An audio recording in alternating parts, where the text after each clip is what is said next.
No, it's just right here. Oh, okay. Today, December 11th, 2025, the planning board is in session. We would like to remind people that this is being recorded for live broadcast and televised replay by Bourne TV. If anyone is audio or video recording, please acknowledge at this time. Seeing and hearing none.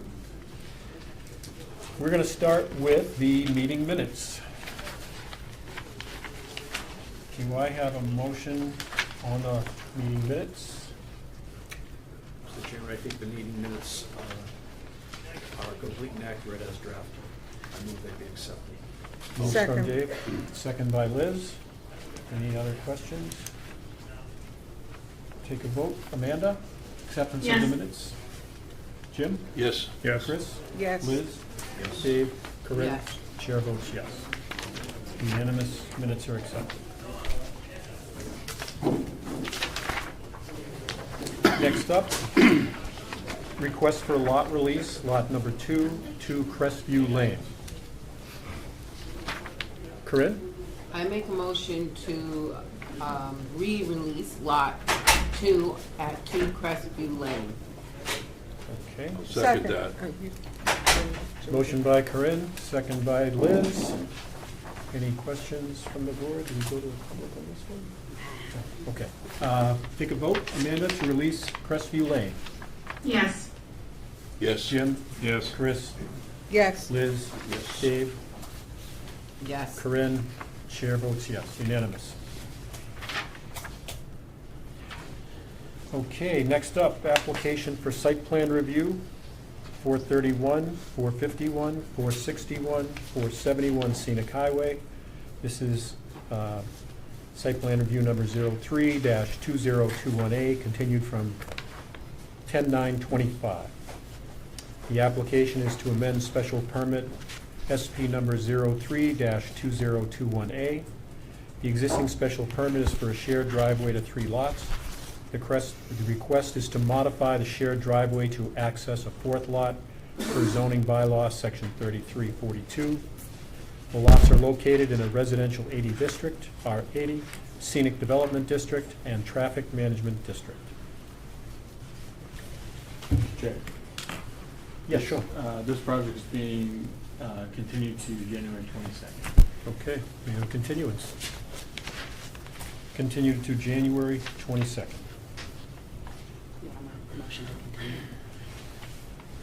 Could I get a motion to continue to January 22nd? Make a motion to continue to January 26th. Motion by Jim, Second.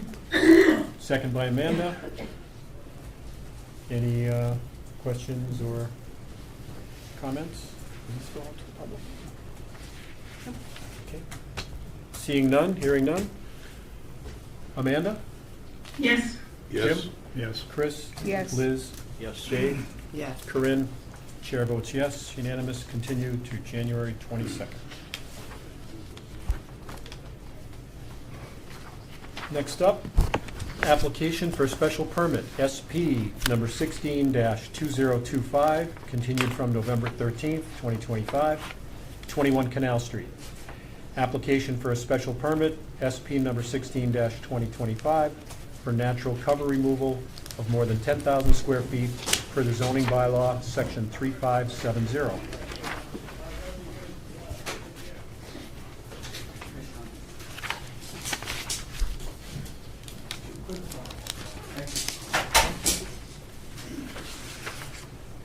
Welcome. Good evening. For the record, Stuart Clark with Green Seal Environmental. As you know, we were here before you a month ago, I think it was, maybe 3 weeks ago, relative to natural cover removal at 21 Canal Crossing, or what we call Canal Crossing. I guess the board had some questions they asked us to look into. So we went back and one of the big issues was the timeline and the calendar, which I forgot to present, but I just want to go back to and start at the beginning just for a quick refresher for you and for the public. Just to reiterate what we're trying to do here. As you know, we have this site that's been approved through both the Cape Cod Commission, through the site plan review, and the Conservation Commission to create a medical office building and 32 townhomes for age-restricted townhomes on this parcel.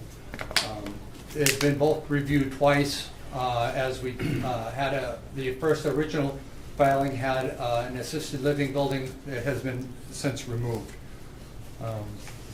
Why the permit is required is that this site has a lot of changing topography. It's up and down, and we need to get a lot of this dirt moved and settled before we can bring in heavy equipment to construct the bridge, and also to get the site ready for utility installations.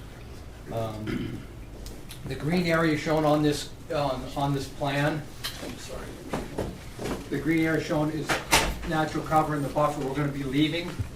There will be three actually, stilling ponds on the downhill side to collect stormwater runoff. As we discussed, we moved the wood piles and the stockpiles to the back of the property. And the blue lines on this represent erosion controls. Everything will be coming from the north and heading towards the south.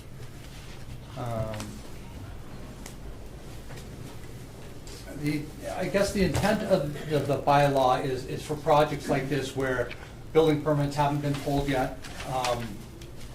We need to do a lot of pre-work before we get to that stage. And that's why we're here in front of you. I will go to the timeline now, which we discussed a little bit last time, but I did not have the visual, nor did I bring copies. I think they're in your packets this time.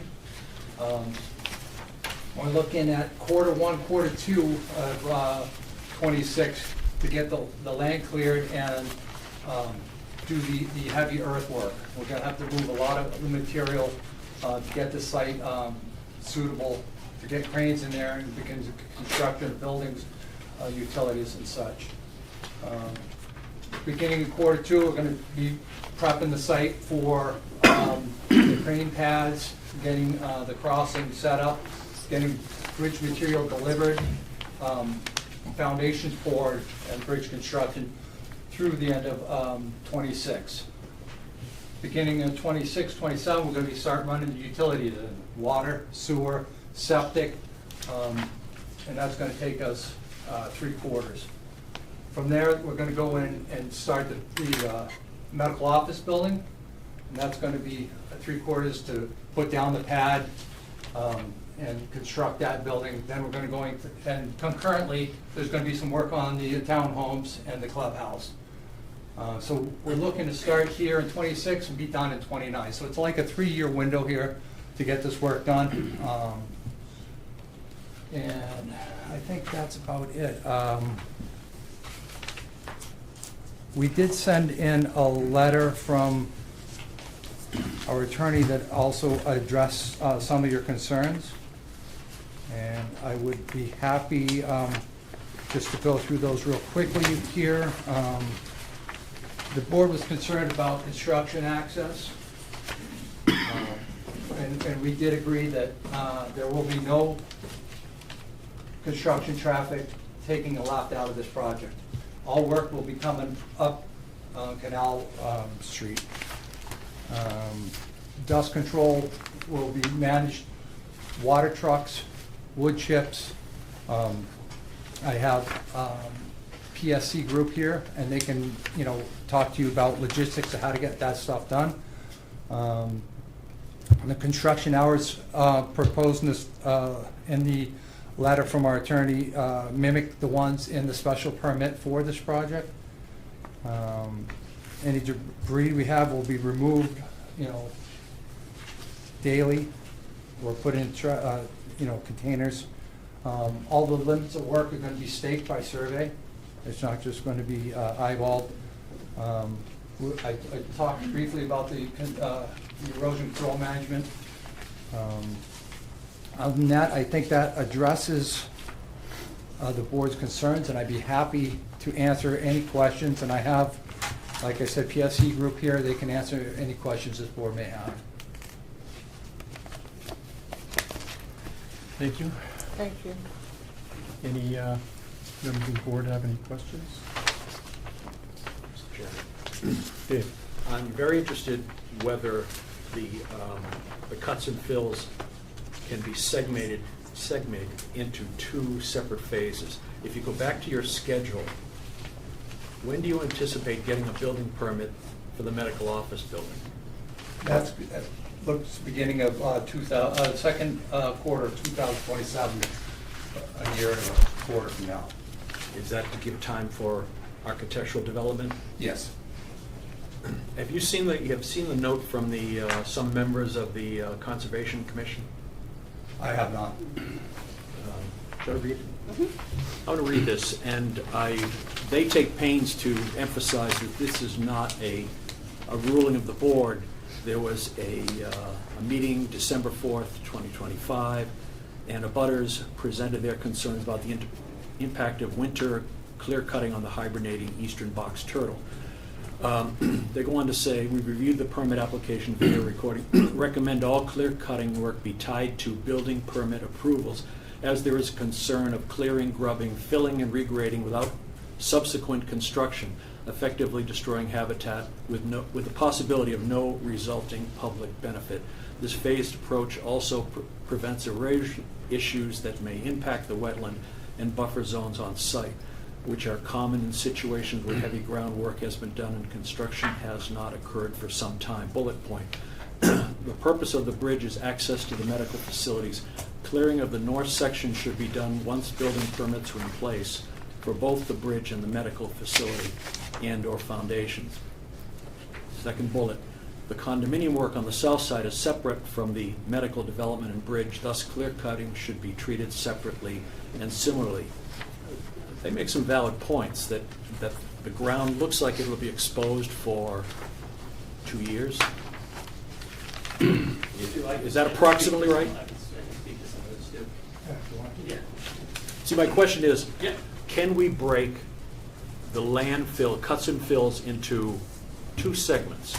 Access to the bridge and the medical office building site separately do the clearing, cutting, and filling for the residences. So you don't have an overall balance of cut and fill immediately, Yep. but you have enough to build the bridge and the medical building.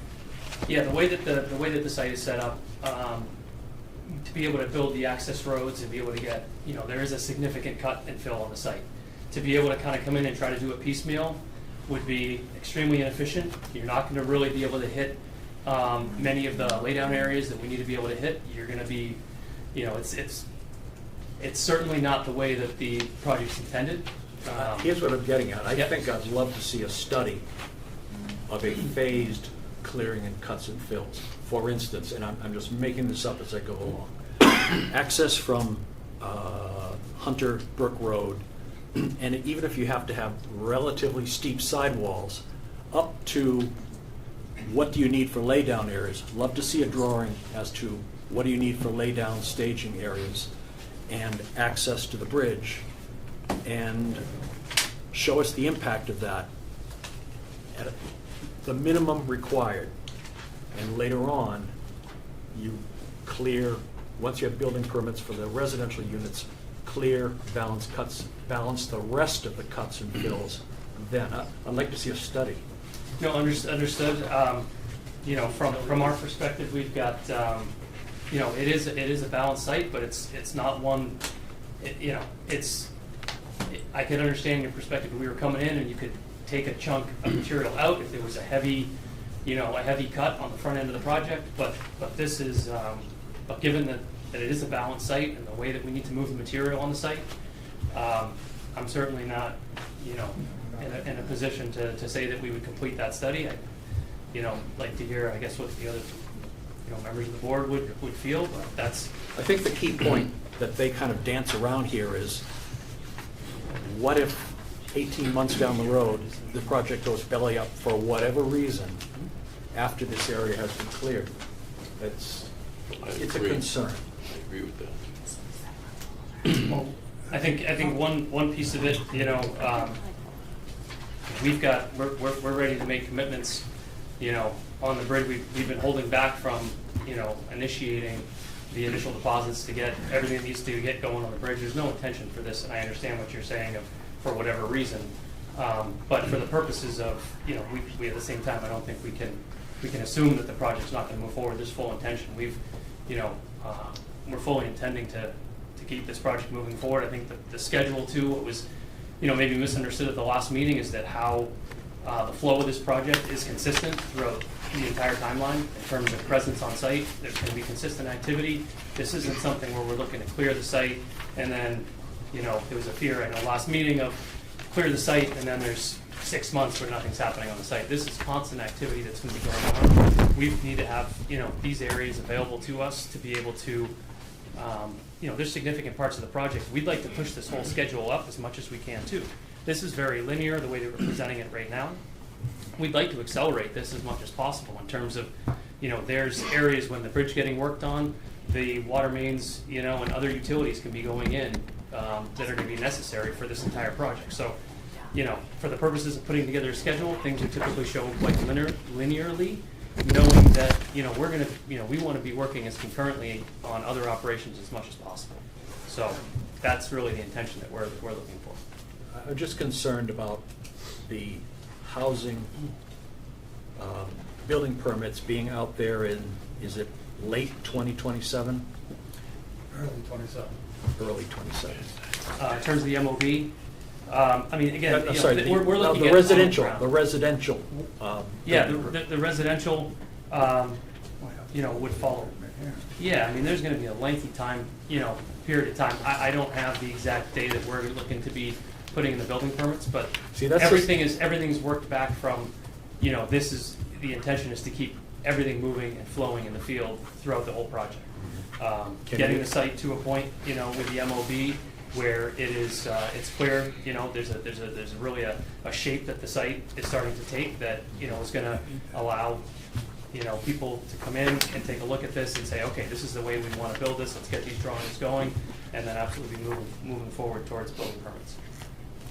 Yeah. Can we compress the architecture design schedule to get that building permit less far out? Go ahead. For the record, Greg with Greenstone Environmental. If I start my coughing fit, I've had bronchitis for 2 weeks, so if I start, I'm not sick anymore, but this is a very balanced site. As a matter of fact, it's balanced to the fact that it's give or take like a couple thousand yards of material, right? Not even, and to bifurcate the site. You're either going to have substantial exportation or you're going to have substantial importation, just across to the project. Because we're either going to have, if you bifurcated the site, you're either going to have tens of thousands of yards that you need to export out of the site because there's no way to put it, or you're going to have tens of thousands of yards of material that you need to import from the site. So that would be one of the things. Certainly compressing, getting together the MEP associated with the medical offices as well as the townhomes. I'm sure that our client would be amenable to that. But I don't think that bifurcating the site to leave a swath of land associated with potential wildlife habitat, which we have already done wildlife habitat studies through NEPA. We've done it twice through the Cape Cod Commission. We've been in front of the Conservation Commission 3 times. Our wildlife habitat study guy, Garrett Tunison, worked for the Division of Fisheries and Wildlife. If you read the reports, there was no nesting or anything like that, or hibernation areas that were included in those reports. They've all been submitted to the planning board on multiple occasions. So if you go through there, they do have their field sheets. But this is a significant, I would say by studying it to bifurcate it, not only does it, it brings, I believe, a significant undue hardship to the developer, just the way that we've actually decided to grade this site and what we're going to do. The relief, if you drive up that road from Hunters Brook Road, I mean, it's very, very hilly. You need to move those things. And I don't feel that bifurcating the site is the right thing to do. Now, if you had a condition of that work slowed down and stopped, and they needed to revegetate the site and put down loam or seed, annual rye for anything for erosion or anything like that, I think that that would be a fair condition.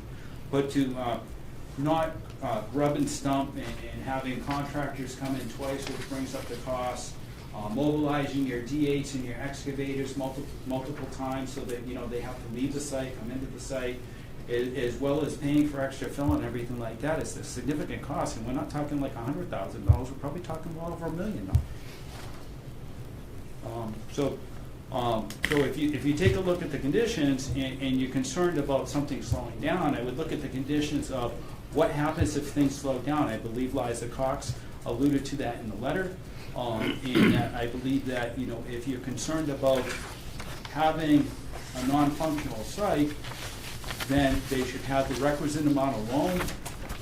They should make sure that all the erosion controls are in place until vegetation is established, that they have the right stilling basins that can control stormwater, and even if it's in a temporary basis. But to bifurcate it, I just don't think that that's, I don't think that it's economically feasible. Thank you. Thank you for your Do time. you, Mr. Wilson, do you know what the change in elevation is from Hunter's Brook to the location of the bridge access? Yeah,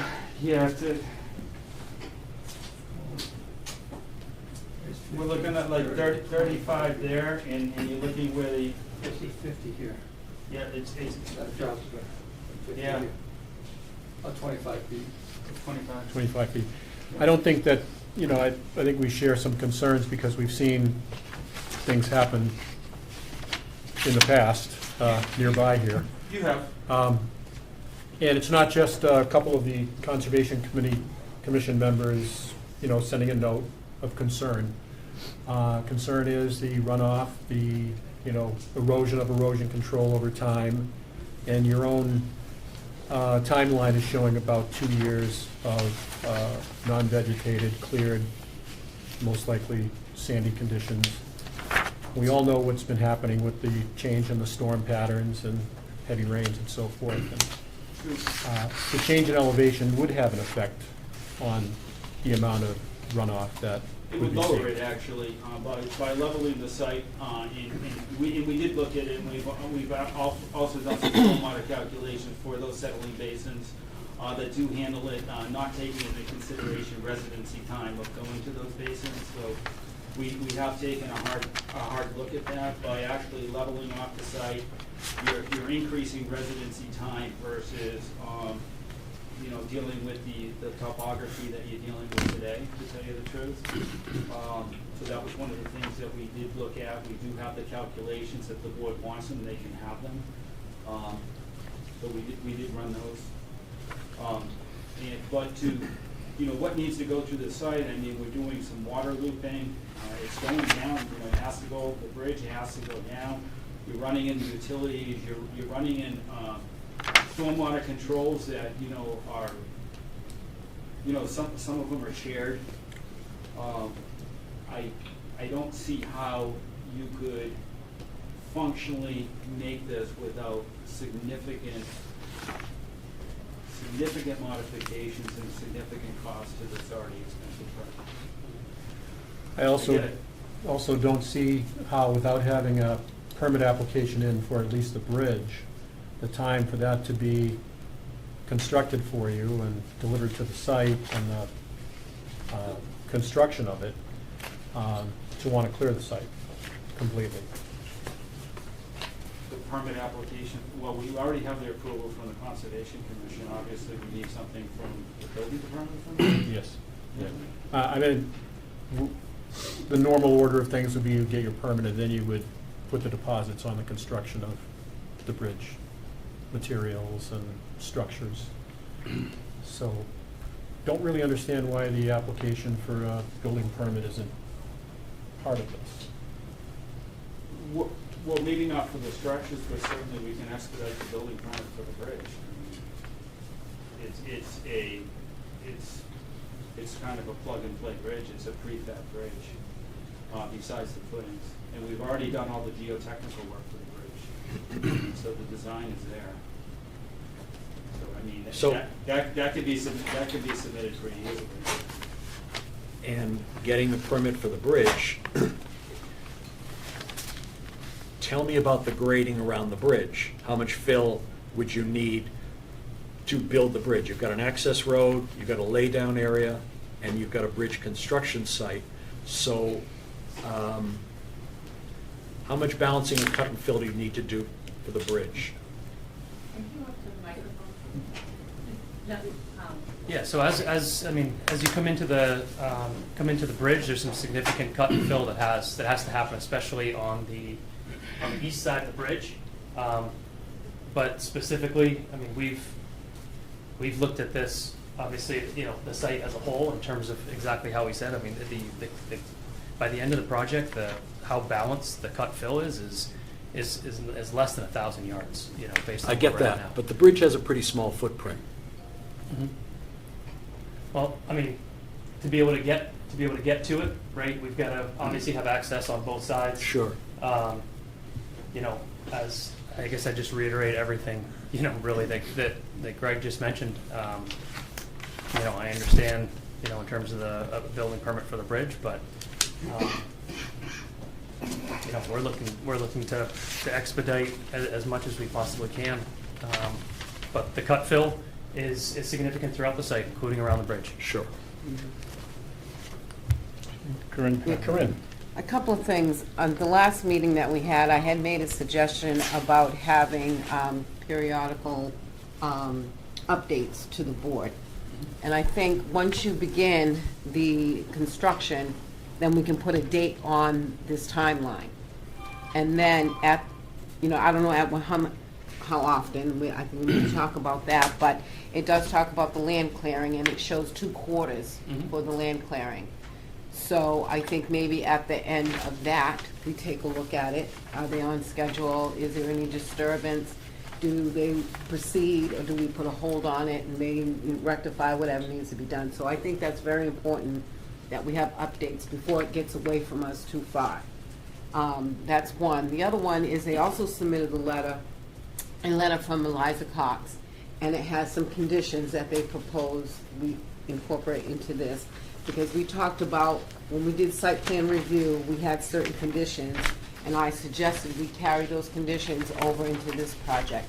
So Eliza has made that list, and I feel that we should make sure those are incorporated into our decision, those conditions that she says. I don't know if the board has read those, but they're very good conditions, and I think they really protect some of the things that's gonna be happening out there. I know there's been concern about the box turtle, but there's also a concern about the 2-legged and the 4-legged. And I think if you come across a box turtle, work is gonna stop. You're gonna have people go out there and mitigate what you have found. Absolutely. What has been found out there. That's why I was curious. I don't have a copy of the DRI conditions. Did they address any of those conditions in there for that, in that DRI? Let me talk about this. The answer is no, and the reason being is that we did an ecological assessment which looks for foraging, hibernation areas, nesting areas, and none were identified on the site by Tunison Environmental. And so the conditions are not there because their ecologists and wildlife specialists felt that this wasn't, just because it's an isolated fragment of land, so it's really not, when you're talking about habitat, it's surrounded by developed area on all sides. And so although something could migrate through it, it's not the established area for the Habitat east. for it. It's not the established habitat. And you can read those reports. Now, obviously, if we do come across something, we would call our ecologists and come down and we would make a report. But as it stands right now, we've gone through 3 modifications with the Cape Cod Commission, 1 minor, 1 major, and the original. We've done our filings we did an ENF with NEPA, and we've also gone in front of the Conservation Commission.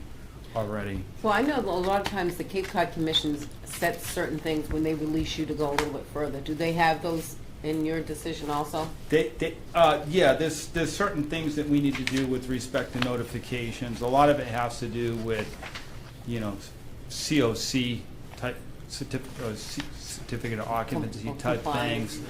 yeah. But, there's also some other things with respect to invasive species that we got to take care of. So there's a lot of moving parts there, as well as the traffic improvements that are off-site and in the land. Obviously, we're setting aside land that is significantly more conducive. It's actually land that is actually mapped by NESHAP, and that is our I think it's 5-point-something acres at a different location. Yeah, I understand. I just think that periodical check-ins where they are. We would where they're wholeheartedly going on, we would wholeheartedly agree with that, and incorporate those site conditions visits.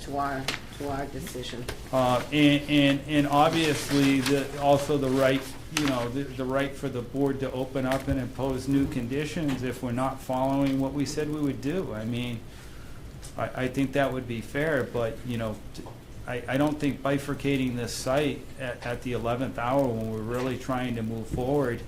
We've been working on this project since 2018 for 7 years. We want to go, and they're ready to spend the money on it. And we will get the bridge building permit in, and everything, everything is will proceed forward. I know that you've probably heard this. I know I live here. I've been in this town for 56 years. I get it. I read the newspapers.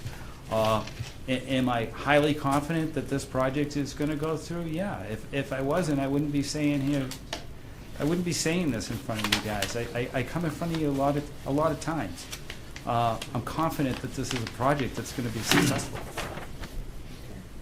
Although I don't own it anymore, but I'm still working for the project, and they wouldn't have hired Pinnacle to do all this work and to spend millions of dollars of infrastructure to have a site that to sit. It doesn't make fiscal sense. And I certainly don't want to put millions of dollars of more of infrastructure costs to bifurcate a project because we're concerned that the proponent, which is unfounded, isn't going to conceivably go through with the project. Mr. Chairman, I feel comfortable if we put checkpoints and then go forward. That would make me feel comfortable. Mr. Chairman, I would just like to add that I would love to have this updated at the checkpoints. Like, as you get more information, it'd be great for this to be, More you know? detailed as well. Yeah, more Yeah, detailed. yep, It's absolutely. like, I'm kind of like, I'm good through April, and then after that, I'm like, Yeah, no, and that's the, yeah. definitely, that can be provided, and just to echo what Greg said, yeah, I'm 100% support in terms of these checkpoints to make sure, if for some reason it seems like we're lagging behind, that we talk about it, but, we really don't expect that at all is going to be the case. Do you have a feeling on timing? I think once they begin, they start construction and start site movement, we need that date, and then they can, because they're telling us quarterly, so then we'll be able to fill that in. So we have to decide, I guess, tonight when we want those checkpoints to be. Yep. And like, again, I said in Liza's letter, I'd like to incorporate those conditions from Liza's letter. And just so you know about timing, the day that this hits the clerk's office, we're going to count those 21 days, and we're going to mobilize. Obviously, we need to do our requisite notifications, just like the first site plan review, notify the butters, get the list of the interested parties. I think that these schedules like this, when we're communicating, if we do have an email list for any of the parties so they know what's going on, I believe that these type of Gantt charts would be good for not only the board, but for the general populace with respect to communications, because they can read it. And I think that, conditioning that, we understand the first condition when I, met with Jen and Sean, that we have to send out the abutters list. We're going to get the interested parties' names, so we'll have a mailing list of. Hopefully, we can do everything by email so that everyone's in the know, so they're not just peppering 50 calls to the planning board. They can get, when we communicate with the planning board, hopefully we can communicate with the interested parties as well. But we're ready to go. I mean, we want to start in January. It's been a long road, but we're ready. Chris? Mr. Chair, I was just going to say, I don't know how many members of the board here have seen a larger project like this, but even projects that we've had involving buildings for the town of Bourne, they don't go up in 18 months. They go 2 years, 3 years, sometimes longer. So I don't think that their timeline is that far off. Bifurcating the clearing doesn't make any sense to me. I know that there's going to be a lot of cut and fill there. It's easier if they do it all at once, and it's also going to eliminate a lot of traffic later on. They get it all cleared and cut, they start to build the bridge, then after that's done, as I said, water, sewer, and everything gets in there, and then they start building. I mean, it's going to take a while. So I think we should move forward with that. I do agree with Corinne that to include the conditions which Liza Cox highlighted, and I'll read those in when I make the motion. But and the letter from 2 members of the Conservation Commission, that would be like 2 members of this board going to another board and saying, hey, we don't like this. It really doesn't hold any weight. The Conservation Commission, they've been before the Conservation Commission, they've issued their rulings, and it even says that in the letter. We know that this doesn't even hold any weight. They come out and say that. So I just think we should move on and let this project get going. I'm Jim? not concerned about runoff. It's pretty sandy soil up there, as long as the silt fences are put up and things like that. Erosion control is put in place. It's not like a big project where you have a lot of gravel and stuff like that. This is sandy soil and it's going to dissipate pretty easily. You know, the other project we have going on right now is right here on the scenic highway. The condos up above. They've cleared that. There's no erosion going on or anything like that. They're starting on the small building down below, but that's 3 years in the making for that project. So these all take time, and this is a bigger one. So. Thank you. I like the fact that they put the phases in here, and I also like what Corinne said about checkpoints along the way. So if they're not meeting, then we can step in.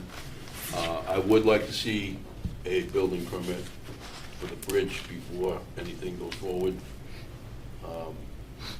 And then I'm not one, I agree with what Chris said. Get it all done, get it out of the way. But you're doing it in 4 different phases, you should be able to go along the way. It just so it's not a barren property. The problem is the property does this, you gotta level it. Thank you, Jim. Anyone else have any? Just my concern is pull the permit for the bridge and start the architecture. Start the architecture design. I'm fuzzy on why the architecture, is that for funding, financial tranches or something?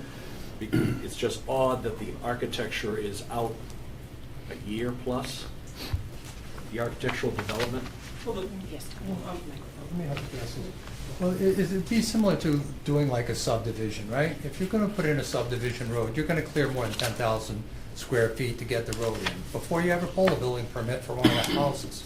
This is the same type of work. We're doing the infrastructure first, then the building second. So if you put it in that mindset, you can kind of understand what we're trying to do here. I guess. But you pretty much have a footprint for the architecture, so you kind of know where the pipes are going, from here to there. And I don't think you're going to move the building footprint. I guess I'm asking, why doesn't the architecture start? The design. Some of it's been done, as you know, that's what was required by the Cape Cod Commission. Sure. So we have all the floor plans, the layouts, the infrastructure, the tie-ins. I mean, we have to get a little more detailed in the MEP stuff, but if you go back to the Cape Cod Commission package, which was submitted with the original site plan review, there is an architectural sets in there. I don't know if you've seen them or not. I have not. Okay, so, yeah, so all the designs, the colors, the building types, the building materials, window types, everything has been submitted. Now, when you go down to the plumb, sorry. When you go to, thank you, sorry. When you go down to like the plumbing and the electrical wiring and everything like that, that has not been completed. But if you go and you take a look at that package, I mean, it's like a 40-sheet package of architecturals that have been developed for every one of the units, whether it's a side unit, a center unit. We designed the clubhouse, we designed the medical office building. Now, do we have the blueprints on the elevator? No. Do we have all the connections like that? No. That's what we need to refine, but a lot of it is already on the way, and that was a requirement back with the Cape Cod Commission. I guess the question is, are the architects working now? Are the architects working? Now? Are they've done that permitting set, Mhm. and it would seem to me that as soon as you get your building permit for the bridge, that's a project go. And Correct. I'd like to think that they are working from then on. Yeah, sure. And that Absolutely. process, how long do you think the architectural design process will take? It's a good question, since I'm not an architect. I'm guessing 3 months. But when would you, but there seems to be, Yeah, but if you apply for K and 2, right, you're gonna be doing the medical offices, you're doing it in pieces. Yep. is that reflected on your schedule, that in the spring, they'll be going for the architectural building permit? It's, we didn't drill down that far, but we'll provide you with that. I mean, The first thing is MOB. Yeah. So really, all your MEP is probably starting from here, right? Right here. right. Quarter 2 of 2026, and ending here. So you submit your building permit, you have a quarter to have it reviewed by. So, all right, where do you ask for the building permit? At the end of the blue bar? You were saying about the middle. Okay. All Oh, right. the bridge? No, the MEB. Yeah. So it'd be like March. Middle of 26. Thank you. That's 4 months away.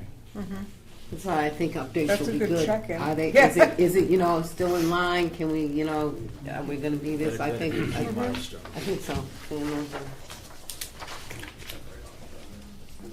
Make sure that this was moving forward. So maybe the first check-in Right. is March? I was gonna say, I can have the virtual. what they're saying is, we've conditioned, we've approved a lot of permits, and people have to go to Mass DOT Dot. and stuff, yeah. and DOT won't even talk to them until they've got approval from us. So we have to give an approval, I'm sure, before they're gonna, any banks are gonna be rolling out some dough and stuff. So I understand that part of it too. So quarterly is what we think, check-ins? I'm I thinking would do more, at least every 2 months. every other month, okay. Whatever that is, I never can get that. That's why we right. need a start date. Once they start, then we go from Gotcha. from there. Can you answer the question just about the bridge and the building permit and how quick that could be? Yeah, and I've been working, on that for months in terms of just knowing that we wanted to get to this point, make sure that things are moving forward. But, in terms of, I'm gonna shop drawings, everything, could be coming at me within a month. And I can, this bridge is gonna be on the ground, in 4 months, 16 weeks. So this is, What can you tell us about the protections for the residents at Hunter's Brook?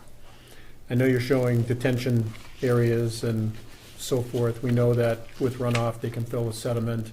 What kind of calculations are you doing for a major storm? And so. also for the roadway end, is there a cobble Yes. Yeah. They proposed Yep, that last there's a time. construction entrance, and then in Yeah. terms of the temporary drainage basins at the base of the site, based it on a 25-year storm, the basin doesn't overflow, and it dissipates in less than a day. So, and that again is not taking into account any travel time of that water across, residency, across the ground, where we all know that it's gonna be perking significantly on the way, so. Is a 25-year storm the standard these days? That's 6.1 inches in 24 hours. For temporary That's a pretty drainage. big Yeah. storm.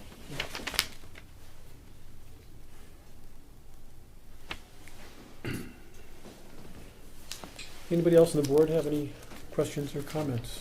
Okay. Thank you. Thank you. Thank you. Yep. We'd like to take any questions from the public that's here. We'd like to ask you to limit it to 3 minutes. Try not to duplicate if there's a common concern.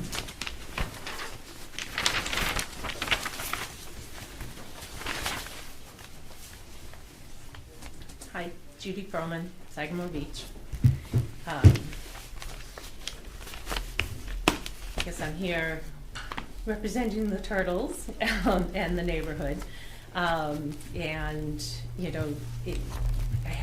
We did have a very healthy conversation with the Conservation Commission.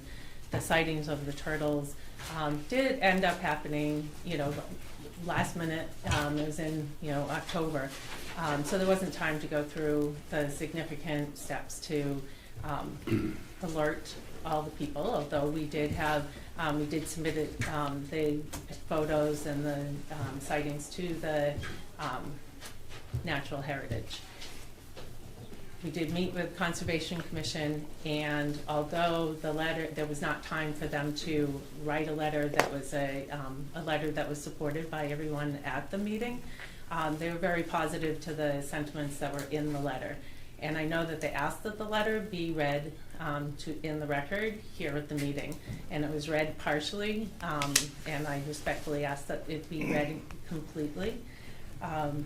Meanwhile, I was also in touch with the Cape Cod Commission, who, empathized also, because the Conservation Commission does not have jurisdiction over the area that's being suggested to be cleared. They were mainly focused on the vernal pool, or the pool area where the wetlands are. That's what I should call it, the wetlands. So they did not study, and they did not ask for a study for the area that is being cleared. And they said and they are correct, it is outside their jurisdiction. So then I reached out to the Cape Cod Commission to see what suggestions they may have.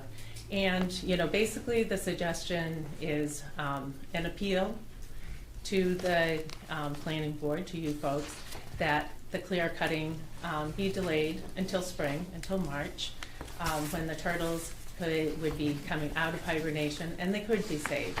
I know it sounds like the turtles just popped up. They didn't just pop up. They have been there for years. I've lived there almost 40 years. And we have seen them. Never occurred to me or to others to take pictures of them that this would be a concern. So I know it's the 11th hour. We're asking for a delay until March. And also asking for the study to be done, walk the sites, biologists walk the site, and remove the turtles. They can hold them and return them when the work is complete. On another point, I'm kind of pigpiling here, I think it would behoove us to have ryegrass or something planted down where the clear cutting was, just to help with erosion and to keep that habitat. Otherwise, it will be a vast wasteland. So that's my request. Thank you. Thank you. Anyone else from the public that would like to comment?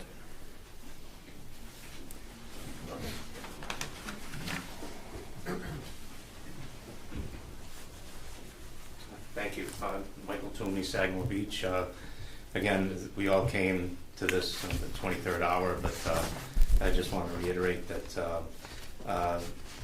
the presenters tonight were correct, that the area is surrounded by already developed land, so it's highly likely that this is habitat for these turtles. And I think there might be a rush on this to clear it so that the neighborhood can't get more documentation up to natural heritage, because they're there. There's no doubt that they're there.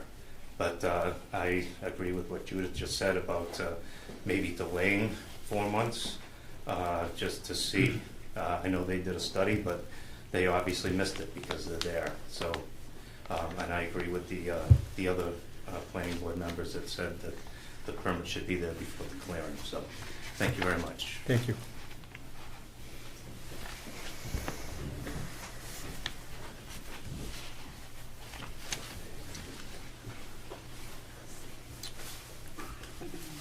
Hey, Mike Metcalf, I'm also a resident of Sagamore Beach. Just in regards to the turtles, as my neighbors have already commented on, just in case no one knows, the box turtle lives 25 to 30 years, can live up to 100 years. The box turtle does not travel more than 1.5 miles. It stays in that area for its entire life. They have a built-in homing cycle. If you try to pick them up and you move them, they will go back. That's why they tell you, if you see one on the side of the road, make sure you're putting it back on the side of the road that it should be at, otherwise it's just going to cross the road again. So, as Mike said, the turtles have been there, they've been there for a while. We weren't thinking of them when this whole project was going on. Again, we just kind of stumbled upon it in October.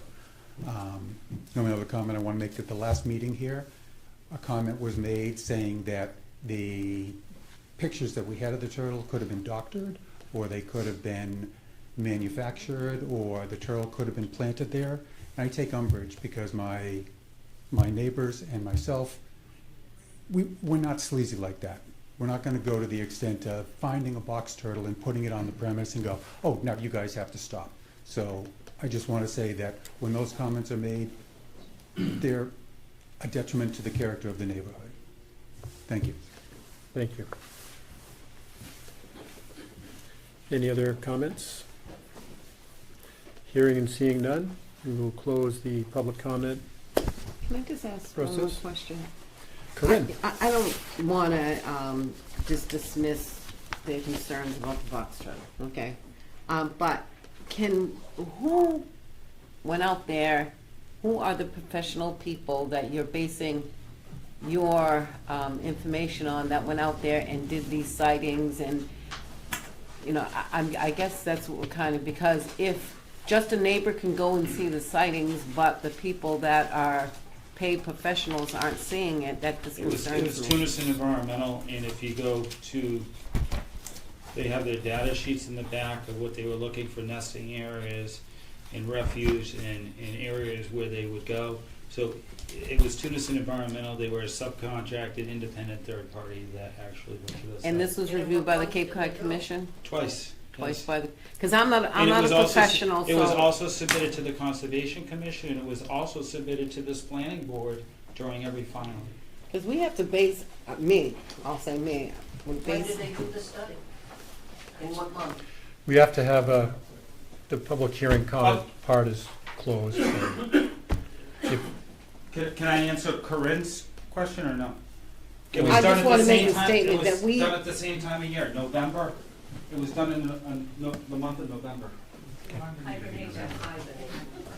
but I just think that, you know, we as a board, we take engineers, scientists, different people's information, and we base a lot of our decisions on that.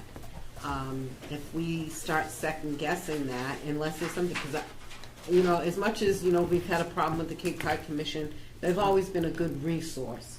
You know, they're not a great planning tool per se and regulatory, but they have, you know, a really good professional staff. They read that information, they put it in their decision, and I would have to rely on that because I don't have that expertise. Not that I don't believe that, you know, the neighbors saw a turtle there. And I don't know what that criteria is and what time of year it is. So we have to go by what those reports are from the professionals. That's what I would have to do. Yes, agreed. Corinne, it was, just so you know, it was visited multiple times over a period of the year, because they had to do like vernal pool assessments, so that happens in the spring. Okay, thank you. So we're back to the board, and Just a question. Dave?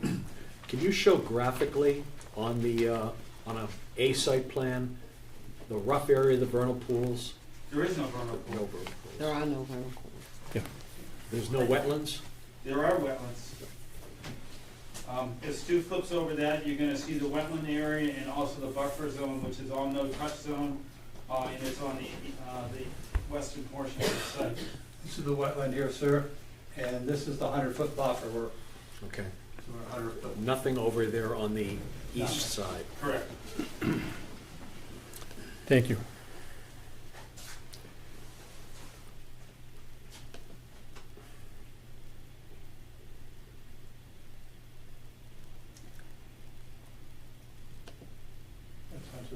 So, okay. Any other comment from the board?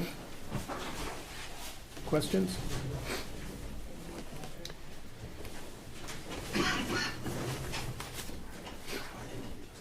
Mr. Farrell? You ready? Okay, Mr. Chairman, I reviewed this project, and the applicant, 21 Huntersbrook, Inc., is applying for a special permit for natural cover removal for the approved project at 21 Canal Street, map 11.0, parcel 27. Mr. Chairman, the planning board has found that the project is consistent with the town of Bourne zoning bylaw, section 1331 and section 3570. Special permit 16-2025 meets all the criteria for a special permit. Therefore, I move to approve special permit 16-2025 in accordance with the following findings. On April 10th, 2025, the planning board approved an amended application to develop a two-story medical office consisting of 35,400 square feet and a 1,200 square foot clubhouse and 32 age-restricted townhouses. The property is currently undeveloped and forested and contains 10.95 acres with a wetland on the west along Canal Street. Conditions: this plan is subject to all rules, regulations of the bylaws of the town of Bourne. Dust control shall be maintained on the site at all times. Construction, local roads shall be swept as needed, but not less than once per week. Exterior site work and building construction shall be performed between the hours of 7 a.m. and 6 p.m., Monday through Saturday. No construction equipment shall be operated on holidays or Sundays. Debris and trash that becomes a nuisance to the abutters or blows into the roadway shall be removed immediately upon notification by the town. Contractor must have a pre-construction site visit with the conservation agent, must stake and flag the wetland areas. The Bourne Fire Department is required a Knox padlock interconnected with the contractor padlock for emergency access after hours. To access the site via Hunters Brook Road entrance, all commercial traffic must travel down Canal Street. All exiting commercial traffic from the site via Hunters Brook Road must take a right on Hunters Brook Road and exit via Canal Street, including those suggested construction access. Construction vehicle access to the site is permitted from Hunters Brook Road only during the initial site clearing and construction of the bridge.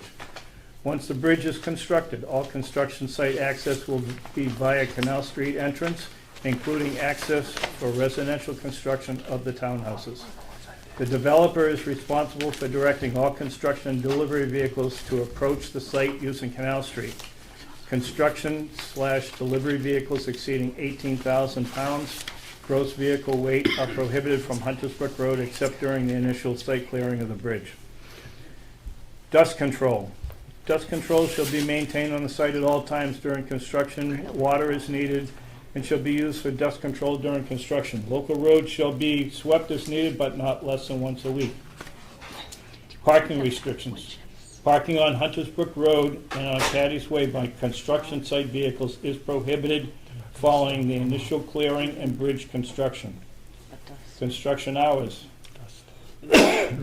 Exterior site work, building construction shall be performed between the hours of 7 a.m. and 6 p.m., Monday through Saturday. No construction equipment shall be on holidays and Sundays. A butter notification, which they've agreed to, and a butter contact list, including email address, cell phone numbers, shall be solicited from both direct abutters and concerned neighborhood residents upon agreement with those wishing to be notified. Listed members shall be notified 14 days before work begins within the right-of-way surrounding the project. This list shall be retained and disseminated information concerning unplanned emergencies affecting surrounding right-of-ways. Debris removal, debris, trash becomes a nuisance to abutters or blows into the roadway. It shall be removed immediately upon notification from the town. Work limit staking.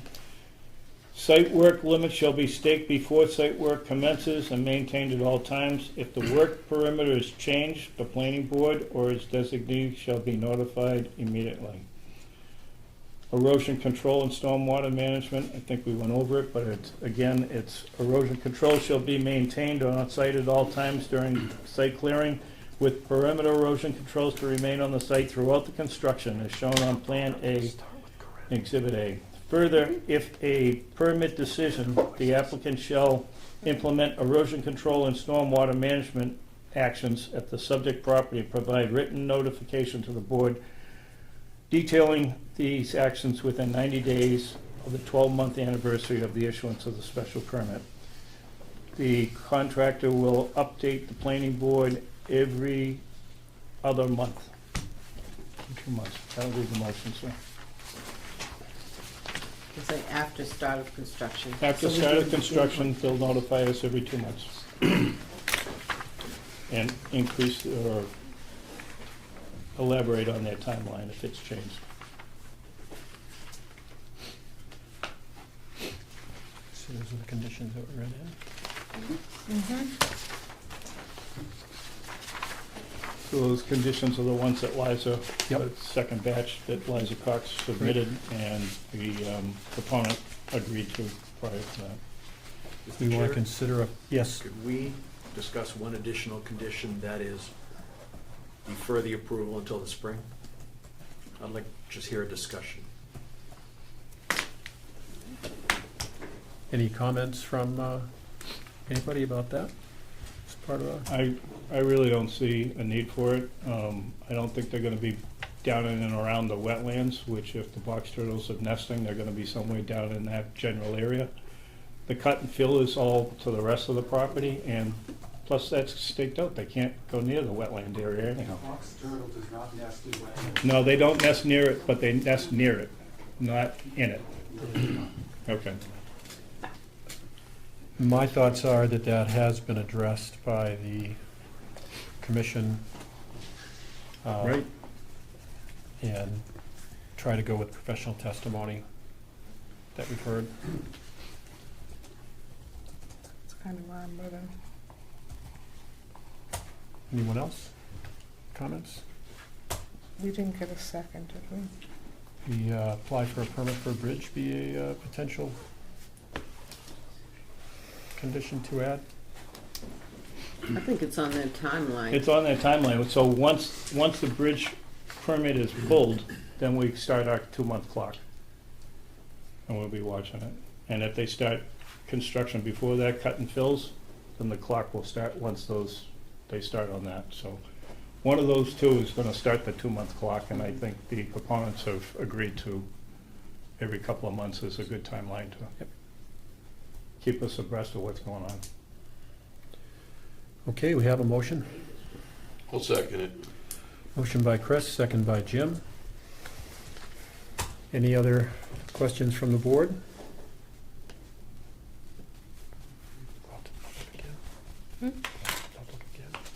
No. Okay.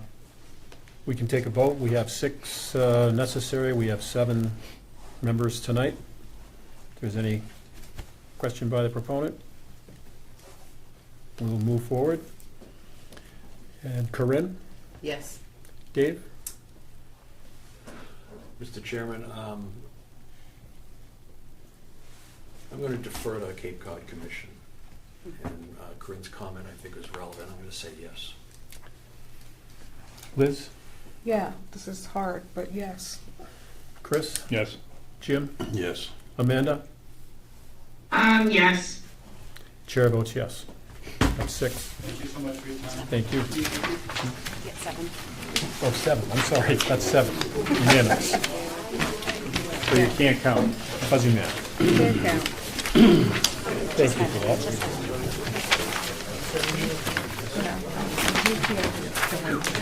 Yeah, me too. Okay, where are we next? Who's on the agenda? So much I think we have this.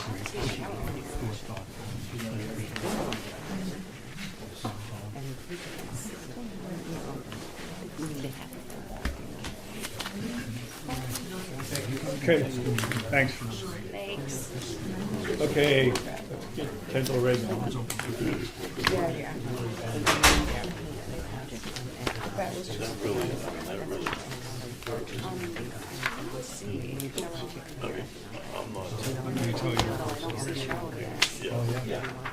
Okay. Next on the agenda. Next up. Oh.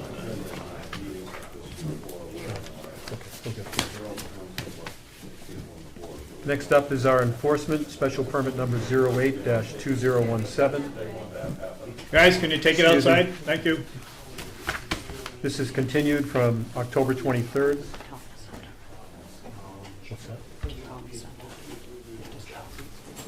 Sir. Guys, please. Go outside. Enforcement, special permit 08-2017, continued from October 23rd, 2025. 13 Kendall Ray Place, map 24.1, parcel 1, landscape corrective actions request.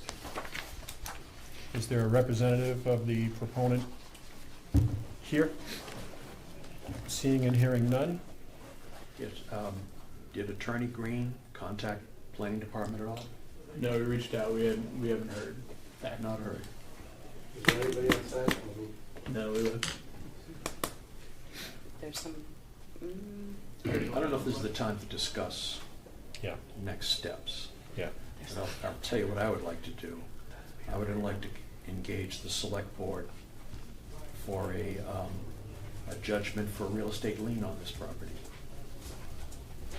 Find out the process, find out the sense of the select board. I think it has to go through the select board. Yes. And let's make a project out of this. I support that. The problem is that with this project, it's, when it first started, the gentleman that was first doing it, unfortunately, he passed away. Yeah, When he he was passed great. away, and then we had COVID that hit, and everything went to crap. When he left, that's when this whole project started to spiral. And it Yeah. wasn't spiraling very well. I mean, it was fast. It went downhill quick. Before, they were listening to us at all times, and I agree with Doc. I think we should just go after them with some sort of a lien on their property, because they're just not answering our questions, and they just, right now, they're sticking their head in the sand This and is what forgetting we've about been it. through all along, radio silence. Yeah. And it's a disrespect. Totally. They're punking the town. Yeah. And I don't feel like being a punk. And I'll have some specific comments about going forward. One of our weaknesses is, particularly in a housing project, granting a CO outside of the planting season. So then all your leverage goes away.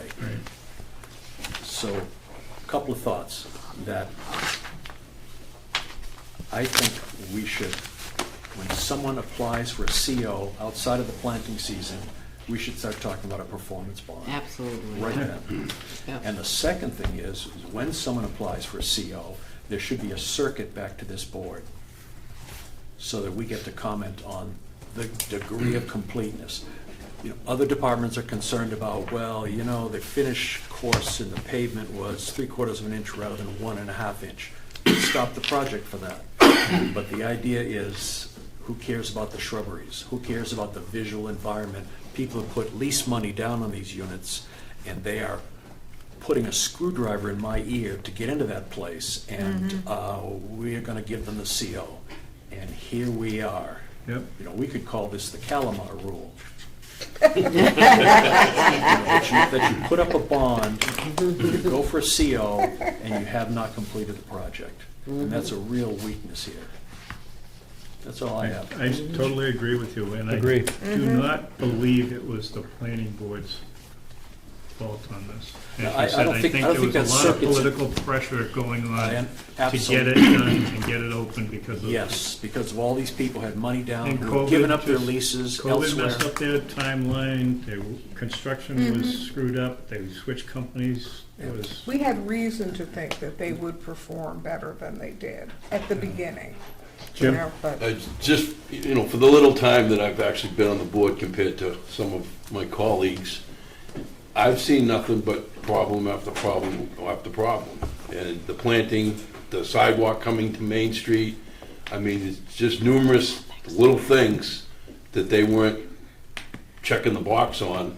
And like you said, people had put money down, you know, they're like, I want to move in. Now they're moving out because they can't afford it. But yeah, granting the CO is a key milestone, because we know we're giving up our Should we leverage, make a motion to? and that's the problem. Right, select board. Okay. And that's, we've had that That already. works. We've seen that with just residential landscape projects. Williston Road. Anyway, that's all I have. yes, our prime example there. So what do we say in the next So to make movement a on motion this? to send it to the Town council. town council and the select board. Great. Second. No, sorry, can't do that. Motion by Jim Yes. to send this to the town council and select board for enforcement action to place a lien on the real estate. Does that Yes. Second. meet? And Dave, second. Any questions or comments from the board? Seeing and hearing none. Want to do a roll call vote? Corinne? Yes. Dave? Yes. Liz? Yes, Chris? Yes. Jim? Yes.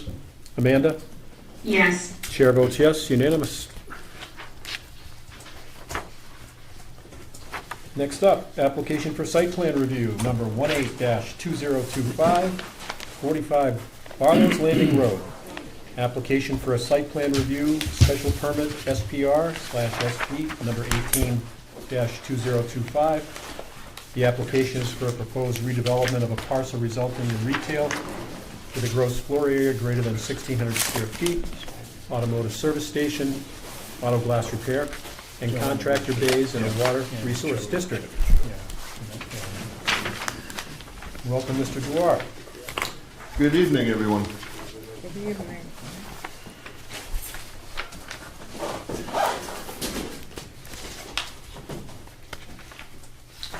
My name is Robert DeWar here with Bracken Engineering on behalf of the owners of 45 Barlow's Landing, Mid-Cates LLC. We're here tonight, as just stated, looking for site plan review and special permits for the redevelopment of an existing developed parcel. This is 45 Barlow's Landing. It's nestled in between Wiggins Precast, a bit of a commercial condo development, and then down below here we do have another industrial use. This is Peter Valerius Contractors Yard down here. To the south of us, we also have the condo complexes, a large condo complex. To the north, on the other side of Barlow's Landing Road, we have additional residential single-family homes. And we're just outside of McPherson Boulevard here. So we are in a B2 zoning district, and we do have an existing permitted use due to special permit that was the Old Colony and the Plymouth Rock Moving and Storage Companies sharing this building. The applicants tonight are proposing to change that use to, as stated, retail and sales of golf carts. There's actually been a change, a last minute change. The auto glass repair that fell through. A new tenant is lined up there for the wholesale of art. Both of these businesses are existing businesses in town. The golf cart repair and sales is Five Star Golf Carts that currently on Main Street. The art is Cape Cod Art and Design Group. They're currently located off of Portside Drive, and they're looking to change their location to 45 Barlow's Landing.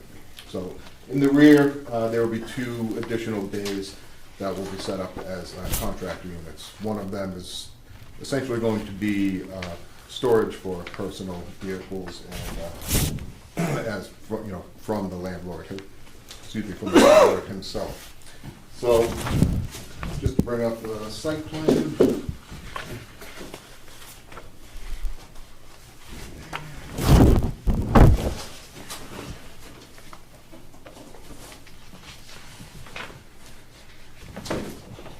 This is the existing conditions of the site. The building is about 25,000 square feet. The site itself is about 3,000 acres. It's all upland. We have no resource areas How many here. acres? 3,000 acres? 3 acres. Oh, okay. Wait a second. That's all at Cape Cod. Yeah, just trying to keep you guys awake. Yeah, pertinence. Just over 3 acres, I should say. And there's pavement around the building right now. Per the existing special permit, when this was developed, a portion of the back here was pervious or gravel area for parking. The applicants tonight are proposing to actually reduce a little bit of this this pavement, reducing a small amount along the front edge here, both dropping the impervious area of the site as well as allowing space for some new landscaping to come in. So right here, that's your new driveway that you just put in a couple days ago, right? Yeah, it was existing pavement before. Previously, a septic system has been installed here to upgrade the system. That was installed of this year, that was put in over the summer of this year. That was designed in anticipation of this change of use, so that it is sized adequately for the proposed usage that we have here tonight. In terms of other utilities, the site's serviced by town water. Also, a recent fire service was put in as the building has been sprinklered. We're also on natural gas. And in addition, floor drain tight tanks have been put in as there are a number of overhead doors here. So there's a tight tank. Let me grab the utility plan that shows.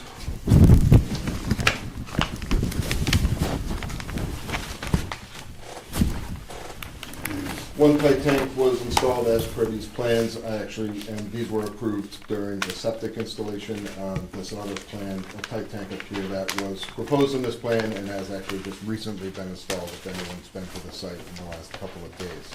So these are all tied into the floor drains inside the building for any potential, not that there's any anticipation of automotive work or anything in these buildings, but because we are in the water resource district, that is a mandate that any buildings with overhead doors are tied into the tight tanks.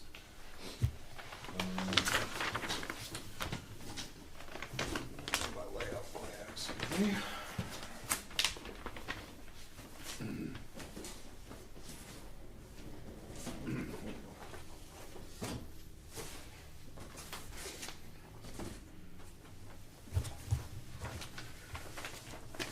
In terms of modifications to the site, again, we're pretty minimal in terms of major infrastructure. The only major things that were done was the septic system already.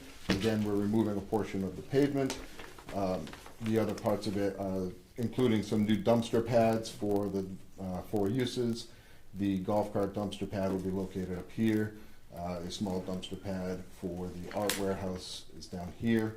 And then beyond a fenced area for the 2 private contractor storage bins in the back are 2 dumpster pads in the rear.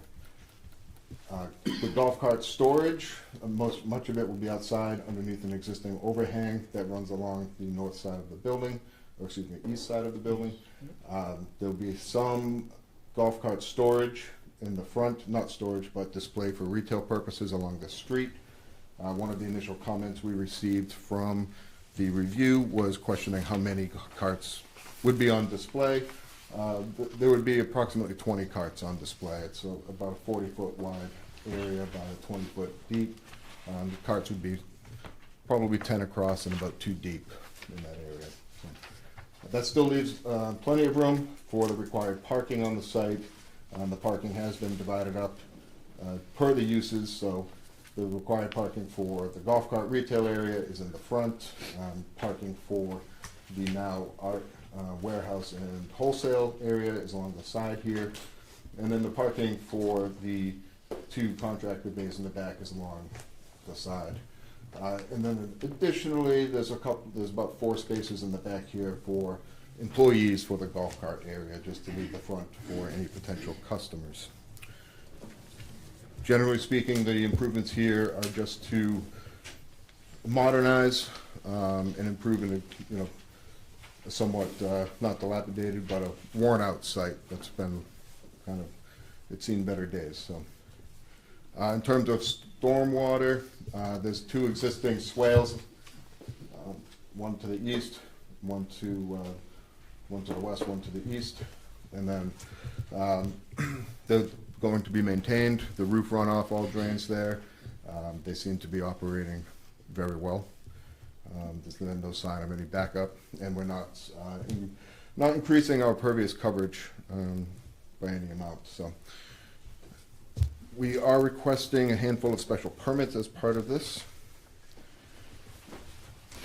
Excuse me.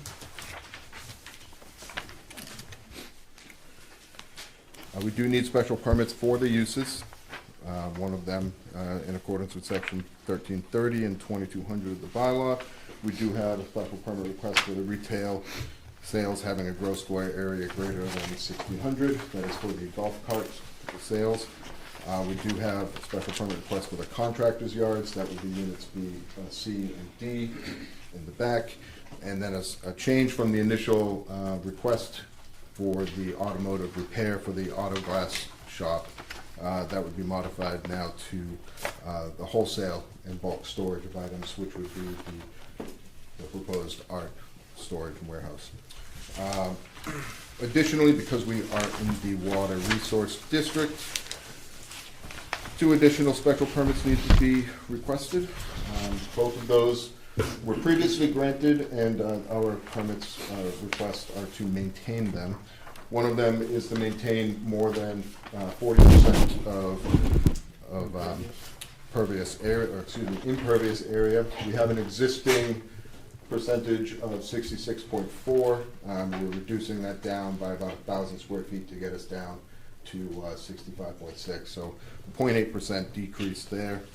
And then our natural cover removal, the site has basically been maximized already. We're at about 87.3 square percent of natural cover removal, and that's just going to remain. Again, there's no plans for and no proposal for additional clearing of the lot. We're working within the extent of what we have. I think that about sums it up. Open to any questions from the board. Thank you. Any questions or comments from I the just board? have a comment. Been by there a few times, as probably most of you have. The building has had a fabulous transformation. It looks awesome now. It's very nice. The facade in the front was all changed. It's much, much better. As you said, it was a tired old building. Yeah. When it was Mid-Cape Lumber Yard, so. The only concern I would have is with 5 Star. When we first permitted them, Corinne may remember on Main Street in Buzzards Bay. No, Nightmare. Buzzards Bay Garage. They agreed to do this, and this, and then they did whatever the hell they felt like. So we don't want that to come back on you guys, so you're gonna have to ride herd on them for a while to make sure that they comply with X number of vehicles on Yeah. display out front, that you don't end up having a ton of them. That's the only thing that I saw with them. The rest of it, I think it's a great project. It's an uplift to the area. Does look great. Thank you. Corinne? I'll step on Doc's toes right now, because he's the landscaper guy. But I remember this building when it's changed from Mid-Cape to Old Colony. the condo people, they were in here. They came in because they would start the trucks up and they would hear that running and the diesel going. And so they were supposed to do extensive plantings in that back. Yep, and I see a chain link fence that probably is not gonna do anything, and I don't see any plantings back there. I don't know what happened to them. Did they never do it? Did they rip them out? they didn't do them. Never did it, Can I and, comment on You it? gotta come to the For yep, there you go. Oh, yeah, you're the landscaping guy, yeah. Hi, Joe Grillo. At the time that Corinne's talking about, I worked for the plant family, and I planted a row of pine trees there. A lot of them, or maybe half of them, still remain today, but they've grown tall, they've lost their bottom limbs. But there's other cover in the woods that has grown. There is some visibility through there. The complaint that a lot of the people had with the trucks running, this colony had overnight trucks and drivers that would come and let the trucks run all night long to keep warm. And I saw that myself. I used to plow snow for Colony also. I'd be there all hours of the night. And that did happen. I think at one point they did something about it and it calmed down. But a lot of those plantings are still in the back. And I personally planted a row of trees there, and Mr. Plant was not happy about being ordered to do it, but we did it for him. He did it, and it did get done. They blend into the natural cover that's there now. There's scrub oak and pitch pines and white pines growing there. So it is there. You know, we're trying to do the right thing for people there. You know, and The other thing with the trucks, because I had to go down there and talk to them, was the headlights were facing the condos, and they were running all night long. Then we got them finally to turn around and back in, but then the exhaust and stuff was going down there. But like Joe said, a lot of those were refrigerated trucks and guys just trying to stay warm at night because they would sleep overnight there. So I don't think we got to worry about that this time. No. Nobody's going to sleep in a golf you cart. could make that a condition of no idling of I was trucks. just gonna would not have a say- problem with that. I was Because gonna now we're ask. bringing up, a contractor yard, is that indoors, or, I mean, No, are we open- concerned with the This is machinery in the indoors, back yeah. or anything being stored back there and running? This is indoors primarily. There may be some machines parked in the gravel area in the back, but again, this is for essentially private storage for the landlord himself. It's not a commercial activity. Well, it's a commercial lot. We don't want to forego that. Sure. Only comment I have is, I come out of Spinnaker Lane every day, and I've seen the improvements just night and day. That's why I knew about the pavement. I'm like, what are they doing over there now? Okay, the pavement. When it transformed from, was it Plymouth Rock, Mayflower? Yes. The work you guys did on the front of the building, it's like, even my wife said, building looks good. I said, okay, you got your approval, we're good. Thank you. Anyone else on the board? Just a housekeeping thing. It's a relatively simple project, but the revision date is today. I was out of my house today, and this is the first I've seen it. It's bad form. Yep, there were some last minute changes in terms of the usage. Again, that's when we determined that the auto glass were not going to be there, and we also, we had to perform a lighting study now that it's dark, just to confirm. The building has existing wall packs along the sides. We wanted to make sure there wasn't too much light spillage to the sides. And then as well, there was not enough light in the front, so we had to add an additional light pole there. The other revisions were just a couple of housekeeping items based on the comments from the board of just noting that there would be approximately 20 carts in the front, and The change of client was one of the things. yeah, Yeah, yep. and also the way you changed the planting plan, so that Correct. And then with the eastern red trees, cedars. one of the other comments was that we were going to, originally, the idea was taking some of the cedars that had overgrown into the drainage swale, and picking those out, and using those as the street trees.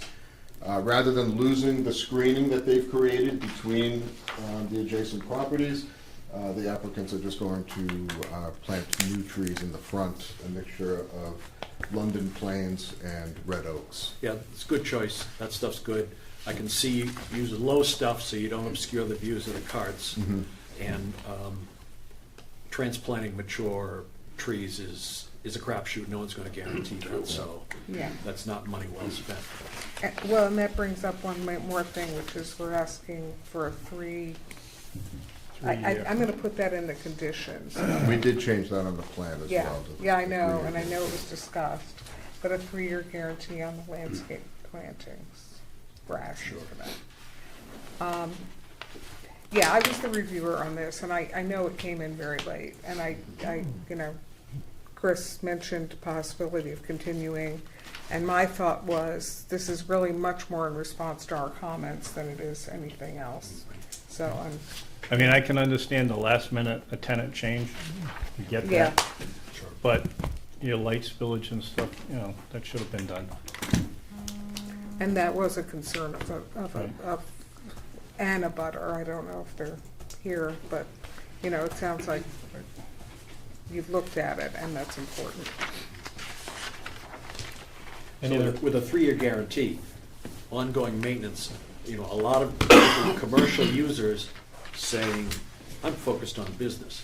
That stuff is just a faint buzzing in the ear.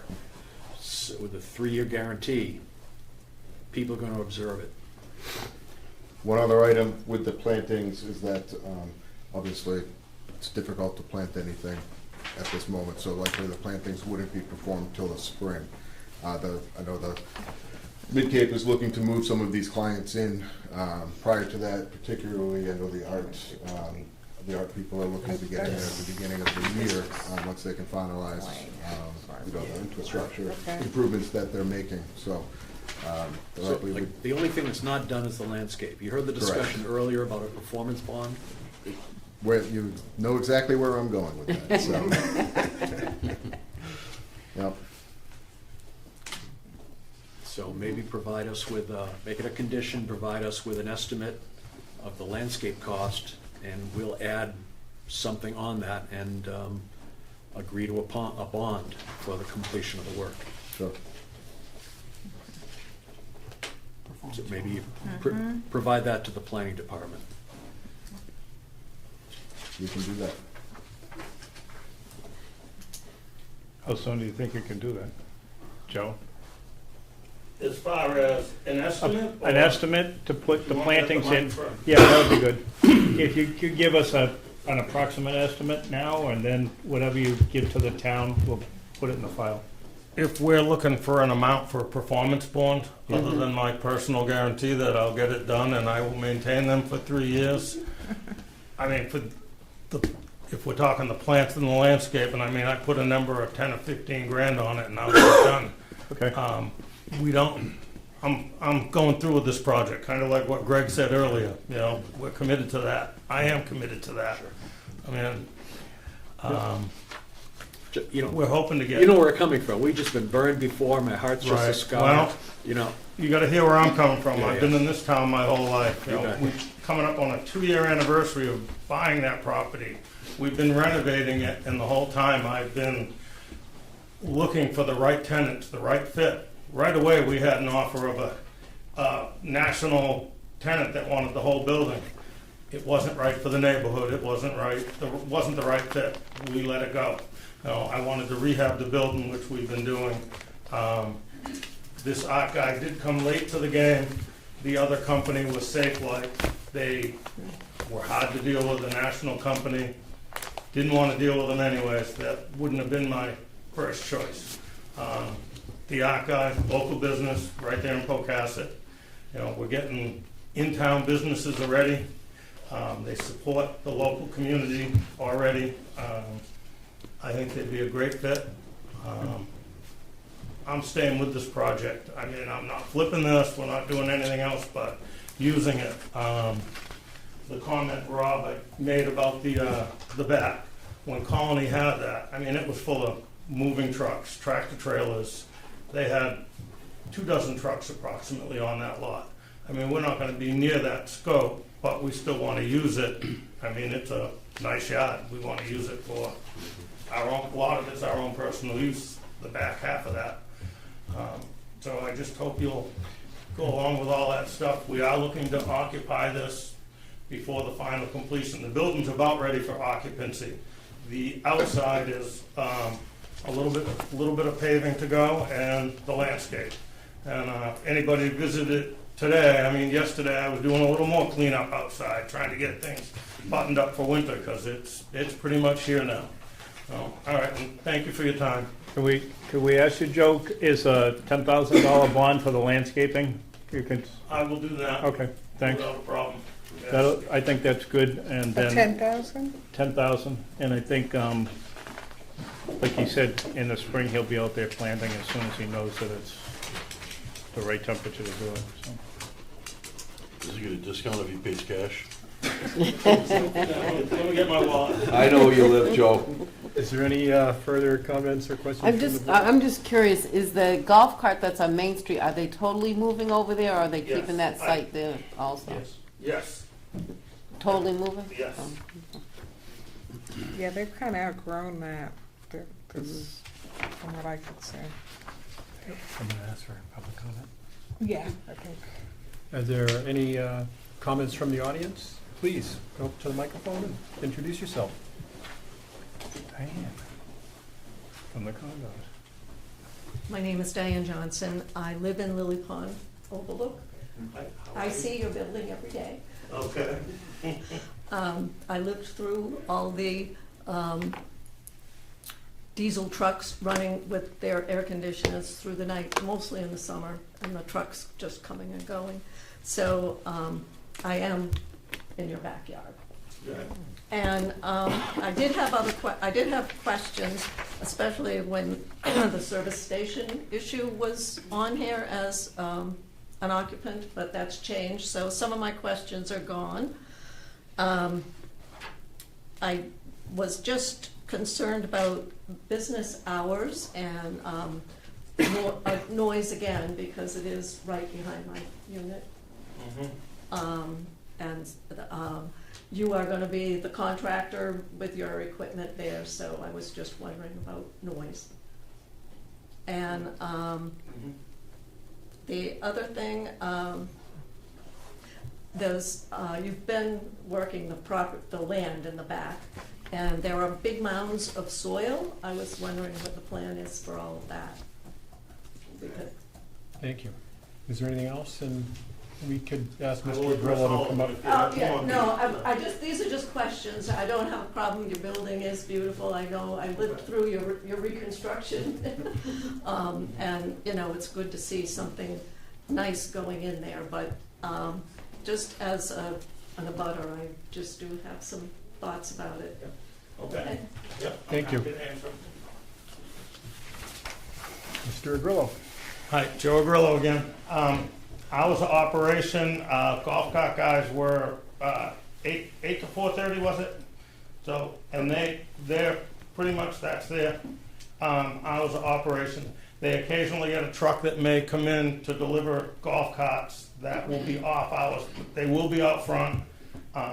They will be specified, and again, no idling trucks. It's fine if you want to put that in the condition, because I would be the first one to advocate for that as well. So hopefully that answers your questions there on hours. In the archive, he's like a 9 to 5er also. They're a very low impact type business. I mean, I was excited when he came knocking on the door. I put my sign up on the colony sign, space for rent. And I got local people calling, which was just what we wanted. So from there, the piles of dirt. Some of that dirt's piled from the septic system that we dug. It generated some extra fill. It is a great work area. We just put in another tank 2 days ago, surplus dirt, pile it in the back. It will be gone. That's going to be graded off and be a flat area. Okay. And, It's not a big concern, it's just questions I Right, have. yeah, it's And kinda I like- learned a lot buildings tonight. Yeah, it's an ongoing construction project. You're welcome over anytime if you want to walk around. I'll give you the tour. It's a long way to get around the fence. Right. Yeah, and with that, I was proactive with some of the neighbors, like directly across the street. You know, one of the first things we talked about was lighting. When I bought the property, there was a spotlight on the building shining out. I didn't have to be told. The first thing I did was clip those wires, that's off, you know, and Good, my first thank you. meeting with the neighbors across the street, we're gonna make sure we put a light pointing the other way, and not, you know, Fenway Park lighting, you know, a subtle You mean light. Dunkin' Donuts? I kinda know better. I hope so, anyway. Yeah. Thank you. All right, so, does everyone, is there any further, I was gonna make a motion unless anyone feels they have to say more. Do you want to say more? We would welcome a motion. All right. Mr. Chairman, I have reviewed this project and the applicant, Mid-Cape LLC, proposes redevelopment of an existing 25,514 square foot building at 45 Barlow's Landing Road. The parcel is located in a B2 business district, and all proposed uses are allowed under section 2220 of the zoning bylaw. Mr. Chairman, based on the Planning Board's review of the exhibits, testimony of the applicant, expert witnesses, and the record of the proceedings, the Planning Board has found that the project is consistent with the Town of Bourne zoning bylaw. Special permit number 182025 meets all the decision criteria for a special permit as set forth in section 1331. Therefore, I move to approve site plan special permit number 182025 in accordance with the following findings, terms, and conditions. Findings. The applicant proposes to maintain the existing structure on site with proposed interior renovations to split the building into 4 separate units. The proposed units include sales and repair of golf carts. I don't know if this is right anymore. Warehouse and distribution center and 2 warehouse spaces. Is that a reasonable description? Yeah. Okay, all right, I just want to make sure based on the tenant change.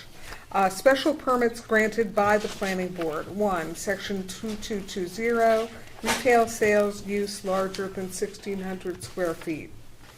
2, section 2220, wholesaling and bulk storage. 3, section 4700, water resource district. Conditions. This plan is subject to all rules, regulations, and bylaws of the Town of Bourne. 2, a total of 20 golf carts, that's only 20, not 20 plus, may be displayed in the front parking area. All other golf carts must be stored behind the fenced-in area. All light fixtures are to be sited so as to prevent light intrusion on the abutting properties and adjacent roadways. Coordinating with public safety officials as to numbering and or lettering of the buildings to assist with 911 emergencies. 5, defer to the fire and conservation departments and the appropriate water district for final determination of compliance for emergency access, vehicle turnaround, conservation, and adequate water supply. 6, the prohibitions of the water resource district under section 4700 must be included in all leases and be visibly posted in an area for each leasable unit. 7, this decision shall be recorded at the Barnstable County Registry of Deeds / Land Court Registry, and a copy returned to the Planning Department prior to the issuance of a building permit. 8, provide a 3-year guarantee on landscape plantings. A $10,000 performance bond will be provided. 9, no overnight idling of vehicles allowed on site. That's it. I'll second that motion. Motion by Liz, second by Jim. Any questions or comments from the board?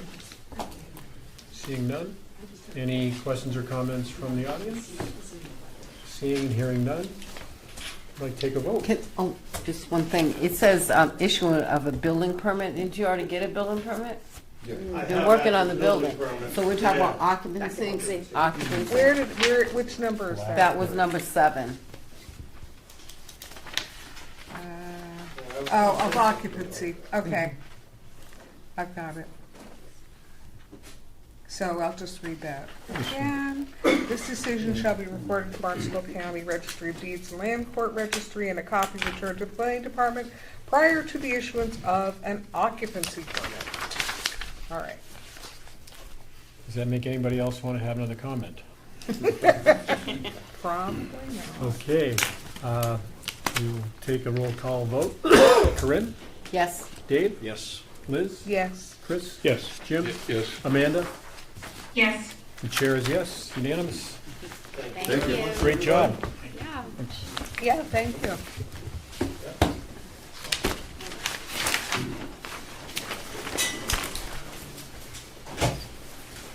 Anything else I need to say? Yep. Right? Oh, yeah. I got it. There's a fine Jen. line here. Yeah. Read them again. Thank you. Next on the agenda, application for site plan review number 19-2025, 7 and 11 Bourne Bridge Approach. Application for a site plan review special permit, SPR/SP number 19-2025. The application is for a 12,860 square foot expansion of the existing Cape Cod Veterinary Specialist Animal Hospital. Welcome. Thank you. Good evening, Mr. Chairman, members of the board. I'm Peter Freeman, representing the applicant, and with me tonight is Jeff Roth from Keeper Bay, the applicant and owner of the property. And we also have our engineer from Merrill Engineering, Brendan Sullivan. Our architect from Capone Architects couldn't be here, but Jeff will go through the plans. So I'm not going to spend a lot of time by way of introduction, just a little background. And Jeff will describe the operations and the reason for the expansion of this existing structure. You're probably familiar with the area. I just want you to know that the team, led by Jeff, spent a lot of time before applying working with staff, and we appreciate that. And we've already, as the application said, we already have been through the design review with a favorable report, the design review committee. We also went through the demolition delay. The building, although old, it triggered demolition delay, not putting down the building, but it was not in great shape, not attractive, not historic. So actually, I believe as of now, it's demolished. And I'll say in that respect that this project will continue to enhance the area. It needs revitalization. Getting rid of that building is a good step. And the continued use of this property for a very good purpose is going to be a good thing. The only other thing I would say, which is a quick technical thing, in the memorandum, the planning, planning department memo went over waivers, and there are some dimensional things that we need.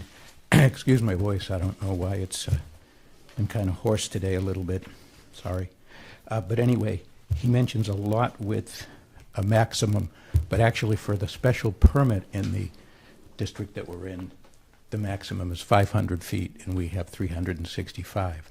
So I believe that's accurate, so I don't think we need a waiver from that. I think for an existing lot with an existing structure, I think it would be fairly mundane anyway, but I don't think we need that. Then the other dimensional is front setback, which is from, I believe, 35 feet, again in the special permit part of the table for dimensions, and we have 70 feet, I believe. The other ones we had, one other one that is mentioned is loading area. The loading area section, I don't view it as something that needs a waiver. It says you must show on the plan the loading area, and as Brendan Sullivan will show you, it does show a loading area. So if you have any questions about that, naturally, I'm sure we could work with you. But the other ones that are listed are the ones related to parking and the landscaping and distances for the parking lot that we did list in the application. So that's really all I want to do by way of introduction. I will first have Jeff explain the operations. Thanks. Again, I apologize for my voice. I don't know what's wrong with it. Maybe it's the cold air. Building. We won't complain about shortening up the attorney's aspect of this. Sorry, Peter. Jeff Roth. I'm with Keeper Bay Real Estate. We focused predominantly on veterinary real estate around the country. And part of that is because of work within the veterinary industry as well. So I'm fairly well suited to describe both the real estate functions, but also the operational side of the veterinary hospital. Offer that just because otherwise, like, what's this real estate guy know about vets? I will stop at actual treatment, but spend a lot of time with a lot of different doctors learning the functionality. This is a veterinary hospital, so this is a 24 ER specialty hospital. The veterinary industry likes to call every clinic and general practice a hospital, and it gets confusing. They're certainly doing general practice, good medicine, but this is a different animal, if you will. They no pun are intended, right? Hmm? No pun intended. Right? I will just say that most of them are intended. That way, if I accidentally have one, I'll get credit, right? This is operating rooms. Every ology that you're used to in human medicine is now entering pretty prolifically into veterinary medicine. This hospital, again, I've been in about 200 of them around the country. Probably one of the busiest hospitals, accomplishing more in 10,000 square feet than I've seen in a lot of other locations. You can tell they've got the trailers out there trying to squeeze every last inch out. They're desperately in need of expansion. The industry in general continues to expand at a rapid pace. Certainly COVID saw a big blip, and everybody was focused on that, and they said, well, it's slowed down. It has. It's gone back to normal, which is a good 10-12% a year. So the industry just keeps growing. We've gone from pets as pets to pets as family, and that's a big part of that equation. I can talk for a long time about that.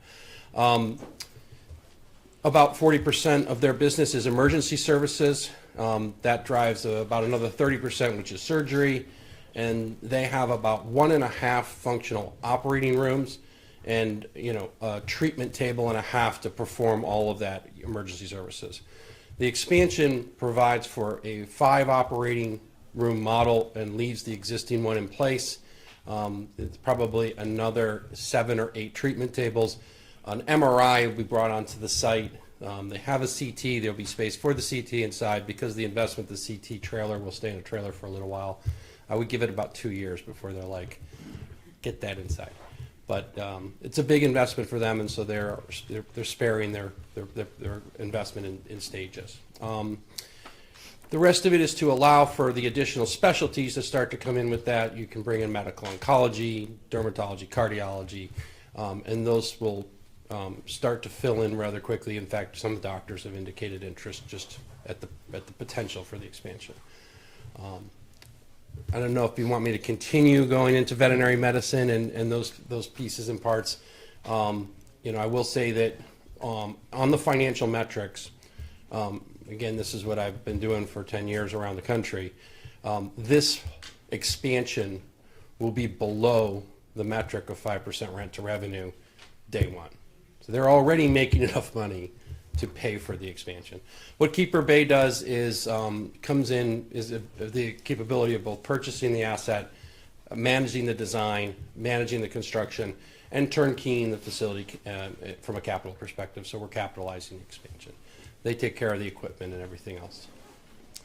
So, any questions about the operations or the business that's driving this request? I think most of it's above my pay grade, so. I'm right in there in the line somewhere just below it, I think. But then again, the pay grade keeps moving ahead of me. So. Sounds like a good project. Yeah. Yeah. Move to Brendan? Yeah.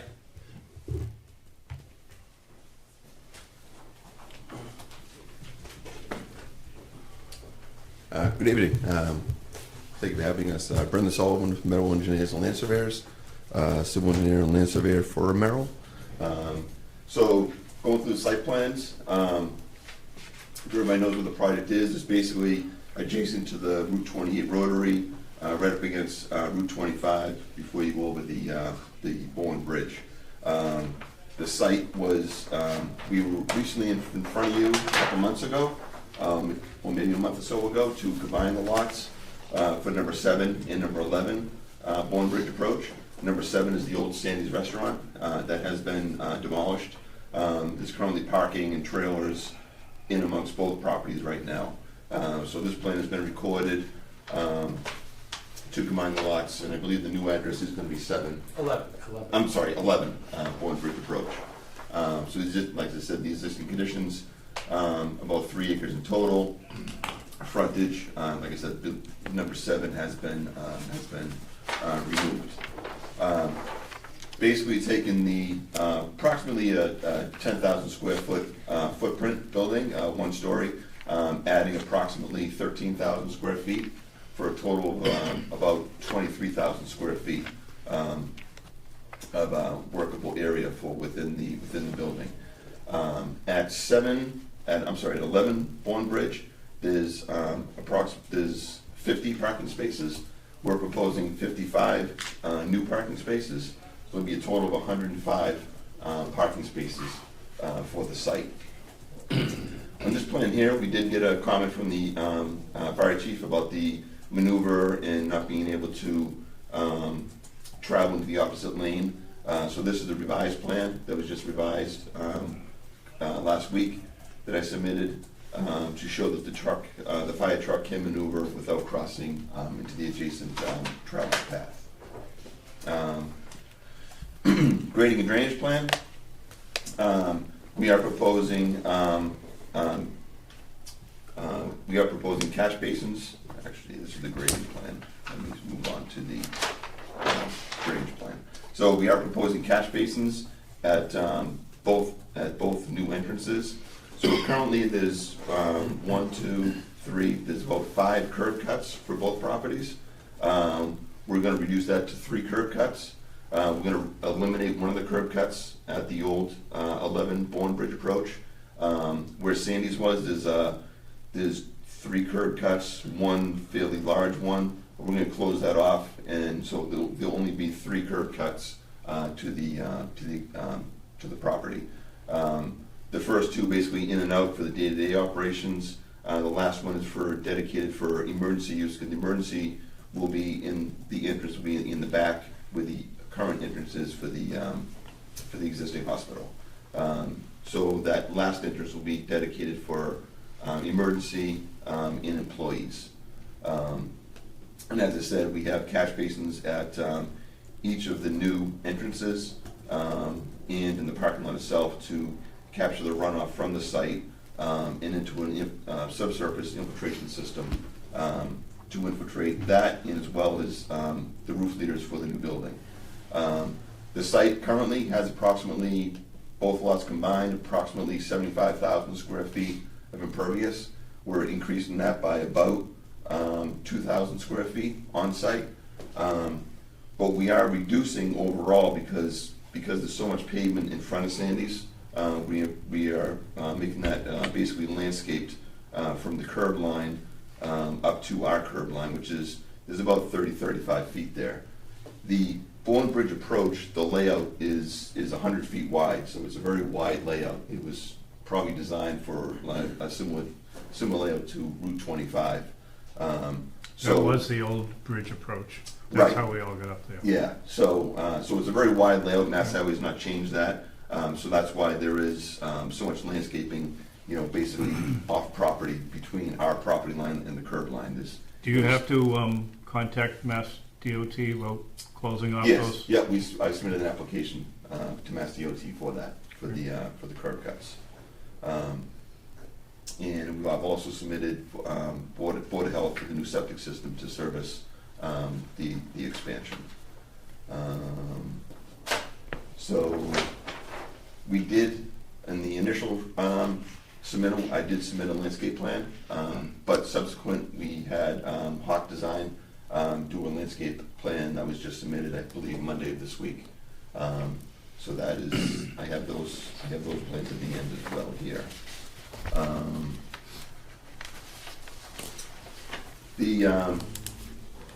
So the parking, there really isn't really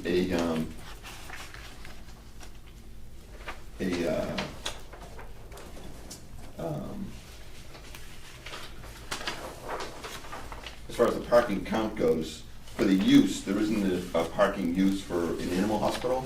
There's a use for medical or dental offices which is 4 spaces per 1,000 square feet. If you do that calculation for the new building, you come up with about 90 parking spaces. We're proposing 105. We feel that's in line with other uses in the area, and so through that is determined either from the building inspector, or if it goes in front of the planning board, the planning board can make that decision on the number of parking and make sure it's adequate.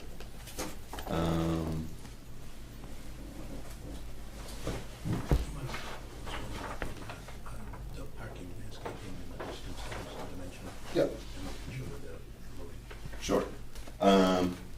So the loading area, as Peter mentioned, we're going to use the existing loading area, which is back behind the CT trailer on the existing building, the north side of that. So that's where we're going to maintain that same loading area for the entire building. Like I said, that's just up beyond the turnaround. And the 2 waivers we're looking for the landscaping, one is for you're requiring for 10 feet of landscaping between the lot line and the parking areas. We have minimum, we have 6 feet, but as I mentioned, between the lot line and the curb line is about 28 feet. So we're gonna have almost 30 feet of landscape from curb to curb. So we feel that is adequate. The other landscape waiver we're looking for is the 10% of landscape within the parking area. We do have some islands within the parking areas, but we're deficient by approximately 3%. And if we were able to satisfy that requirement, we'd lose approximately 4 parking spaces, which we really feel, I don't know if anybody's been out there, but even with the new expansion, even with the existing building and the trailers we have there, Sandy's parking lot is usually about half full, usually during day-to-day operations. So we're really trying to maximize the parking on the site. Even with the 100+ spots and this expansion of the hospital, are you gonna have enough room for your employees? Because right now,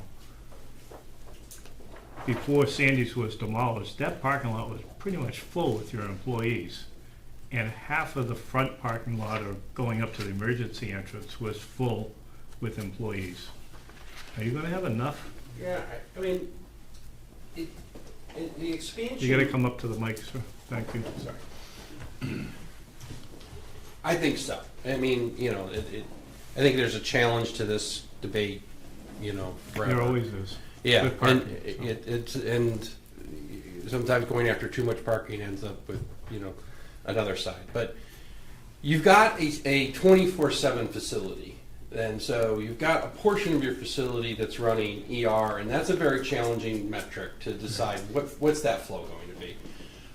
Certainly slows down pretty good, but you also, like a human hospital, will see the specialties spread out. They'll start coming at 7, they'll start going to 7, 8, 9 o'clock at night, into Saturdays and into Sundays. And so I think it spreads out pretty well. And I also, you're also looking at a 10,000 square foot hospital going to, 23. This isn't going to be a problem in the 6, 7, 8 year range. And if it gets to the level of business that we're seeing now, proportionally into that expansion in 10 years, then they're going to need to expand again.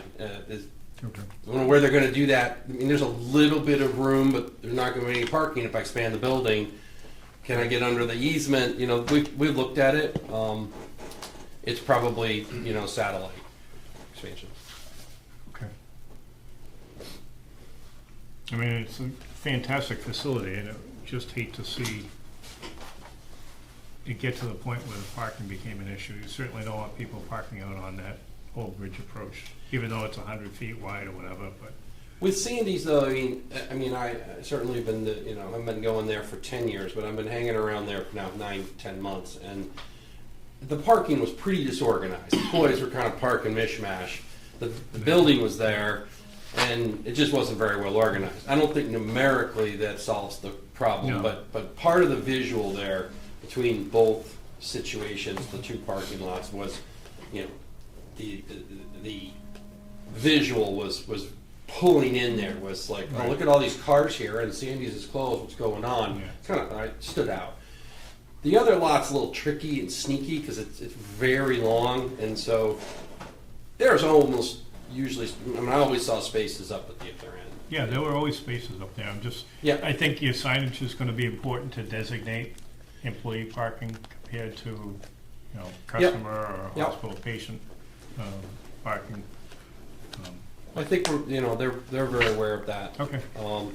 Got these red signposts that we like to use that will try to drive emergency traffic. We talked about flipping this, trying to put ER on the new front, and there's just too much infrastructure in the building. It was a difficult, expensive move. So we decided to leave ER where it is, and then drive into the whole new. So the current reception area is here, and then we'll build a whole new reception area that will be able to feed into both buildings effectively. But it'll really be one building. All right, you're gonna have to leave, Corinne. That's it. Good timing. Bad Corinne, bad Corinne. Thank you. Anything else? Yeah. You want to look at the building layout? No? Yeah. I think that you don't have it here, right? I have it. No, you haven't. Looks pretty good from the existing building.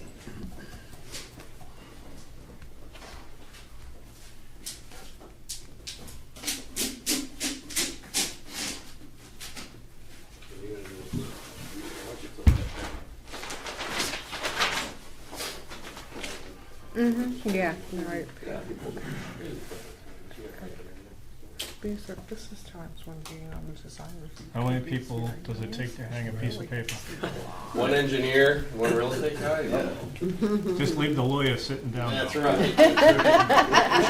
You should see me stay away from the computers. Yeah. All right, so I don't know if we can see that. I'm going to move it a little closer.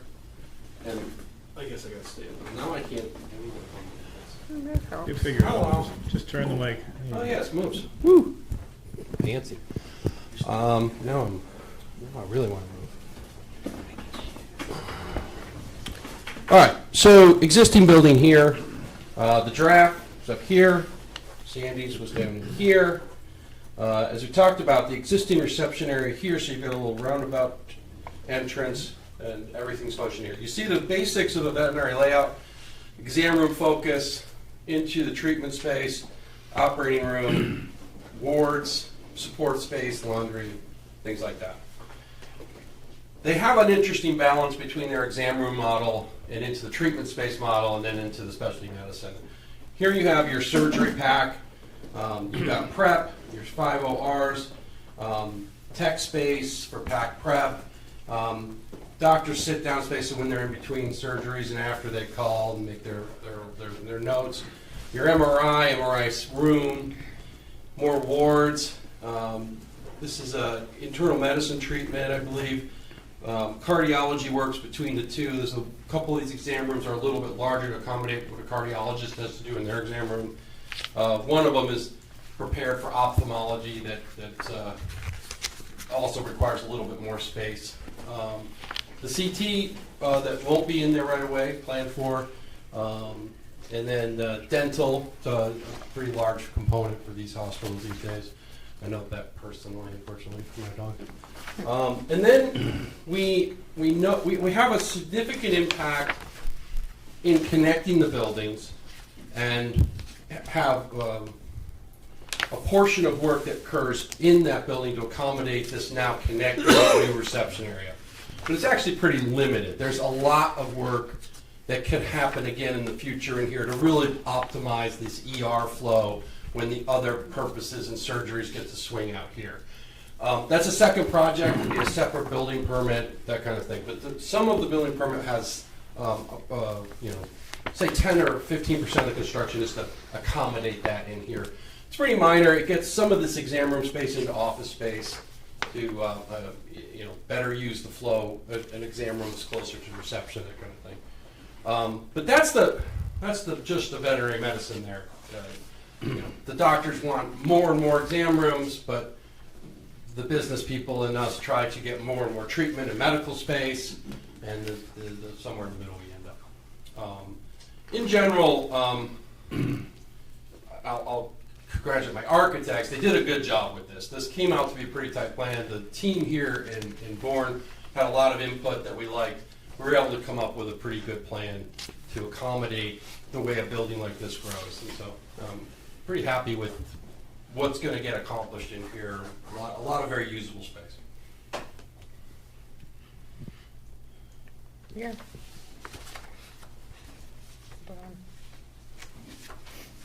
Thank you. Yeah, thank you. So, thank you, and for your questions, and Sure. appreciate it.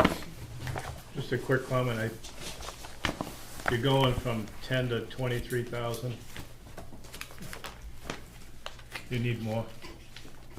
Your hospital is well-known throughout the state, and when I was there last, put my dog down, unfortunately, but when I was there, I was talking to a woman in the parking lot, and she drove from the North Shore to come down here to get treatment. All the people on this board know about when Sergeant Gannon was shot and his dog Nero, and where did they bring him? They brought him to this hospital, where they allowed the police officer to stay with that dog for 24/7. The entire time. This place, I really think you guys are gonna be busting at the seams within, as soon as you open the door. I think you're gonna be ready to start looking to go up or Parking go garage. sideways. Parking garage. Yeah, parking garage for parking. No, I just, it's a great place, and I think, I'm happy to see you guys are expanding. It's definitely needed, but I start thinking now. Well, How to go forward. I mean, that's what, we're happy to do that, right? We're the real estate guys, and so, Yeah. we did, we were under contract to buy Bourne Bridge. And they don't have a specific plan for it yet. Mostly because, they got their arms full here. They got to get the doctors. They got to get this going. There's a couple of possibilities. Dermatology's in the trailer. Dermatology's coming into the building. It's one of the easier things then to move across the street, build out dermatology. Rehab is an easy thing to put in adjacencies, things like that. And you do have, United Veterinary Care, who owns this hospital now, bought it from the Henrys. We bought the land from the building from the Henrys. They do have a 36,000 square foot hospital in Swansea, and another 40,000 square foot hospital in Rhode Island. Yep. The company I worked for prior to this, Mass Vets, now at 60,000 square feet in Woburn, 18 going on 32 in Lawrence, Angels expanding in Waltham.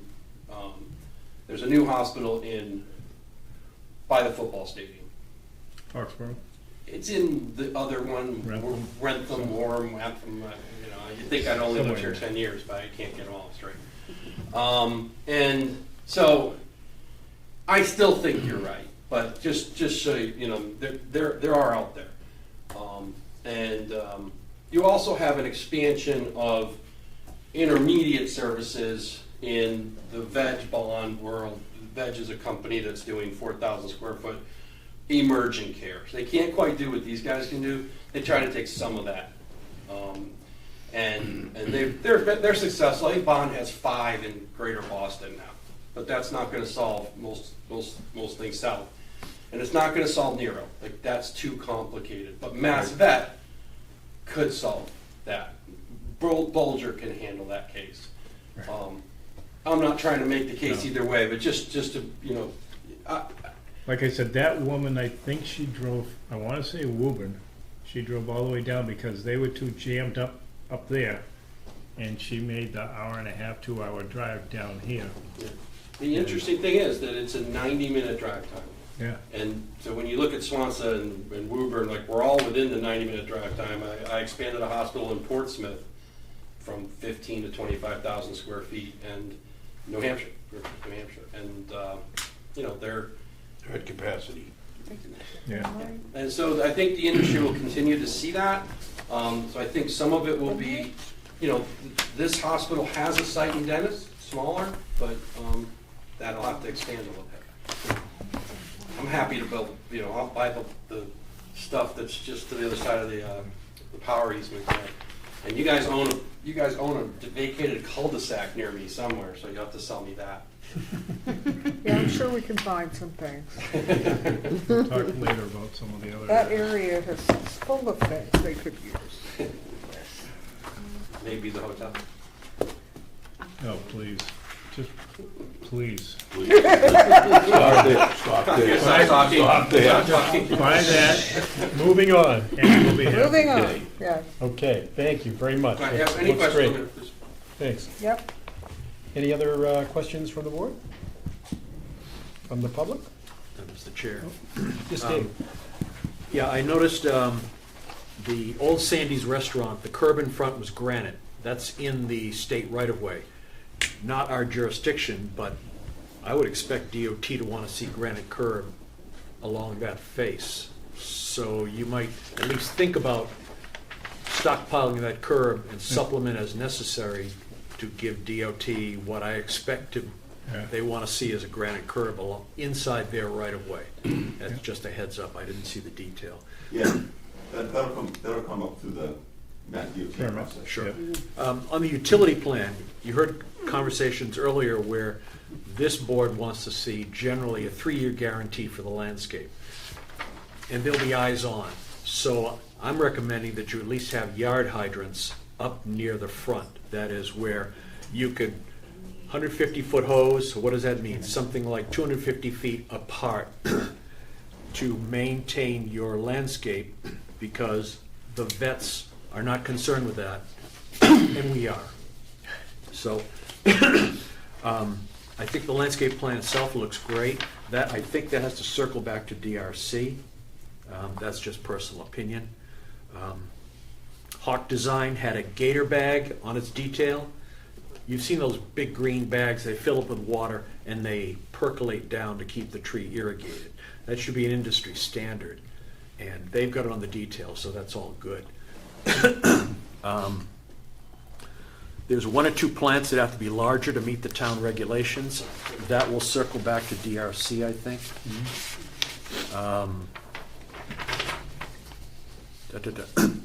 Oh, yeah. And I just made this note. The town's interest in a successful outcome of the landscape installation benefits from close supervision of the landscape architect. So I hope you're thinking about construction services for the landscape architect. He'll have eyes on this. He'll have eyes on this project, and I think they do good work. And so many of the problems is we have had disinterested people supervising that tail on a very big dog. But we pay attention to that. That wasn't my fun. That wasn't, not your fun, it was his. How about the little dogs? Yeah, that's it. That's right. So, anyway, that's a concern of this board. We have 5 or 6 now United Veterinary Care Hospitals. We want 20. We need to deliver a quality product. We can't walk away from this. So yard hydrants are key. Yep. On the utility plan, just think about it. You know, I know your maintenance people would love to max out at a 100-foot hose, but maybe they can be a little further apart. But those are the guys who are going to be cursing when they're, for instance, no outside spigots on the building. Right. How do I maintain this for 3 years? Just put spigots on the building instead. Or put in irrigation. Yeah, and we just had some notes that would come around when the landscape plan and the signage will come back to DRC. Good. That's all I have. Great. I guess I'm up. Hi, Jim. Hi. Mr. Chairman, I've reviewed this project, and the applicant proposes a 12,860 square foot addition to an existing 9,940 square foot veterinarian building at 7 and 11 Bourne Bridge approach. Map 20.4, parcel 1. Are we changing that? Oh, okay. This addition will create 22,800 square foot building. The project is located in the downtown Gateway District and is an allowed use under section 2820. Mr. Chairman, based on the planning board review of the exhibits, testimony of the applicant, expert witnesses, and the record of the proceeding, Planning Board has found that the project is consistent with the Town of Bourne zoning bylaws. Special permit number 19-2025 meets all discretion criteria for the special permit as set forth in section 1331. Therefore, I move to approve a site plan special permit number 19-2025 in accordance with the following findings, terms, and conditions. Waivers and special permits. The planning board grants waivers for the following. The section 2831, lot width maximum. B, section 2871, general landscaping requirements. C, section 2872, parking lot landscaping. D, section 1238, loading area. The planning board grants a special permit for the maximum front setback. The conditions. The plan is subject to all rules, regulations, and bylaws of the Town of Bourne. Prior to the issuance of a building permit, financial surety will be provided for earthwork, storm water, parking, underground utilities, and landscaping for the estimated cost plus the assumption of 10% inflation. This surety shall be provided either through an escrow account, bond, or otherwise in the amount and form acceptable to the town by the town council. 3, provide additional catch basins towards the Bourne Bridge approach. 4, provide a 3-year guarantee on all plantings. 5, a construction entrance is needed to keep construction vehicles from tracking dirt into the road. Best management practices for construction entrances include the use of large stone. 4 to 8 inch stone is recommended, and a filter fabric underneath the stone to keep it from sinking into the soil below. The recommended depth of the stone pad is 6 inches. 6, install motor vehicle bollards in front of the parking areas facing the building. 7, provide the planning department with a copy of the Mass DOT curb cut approval. 8, coordinating public safety officials as to the numbering and or lettering of the building to assist with 911 emergencies.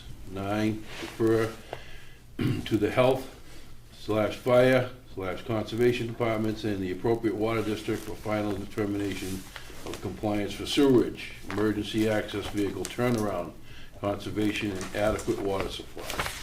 10, stake a limit of the disturbed work area before construction and maintained throughout the construction.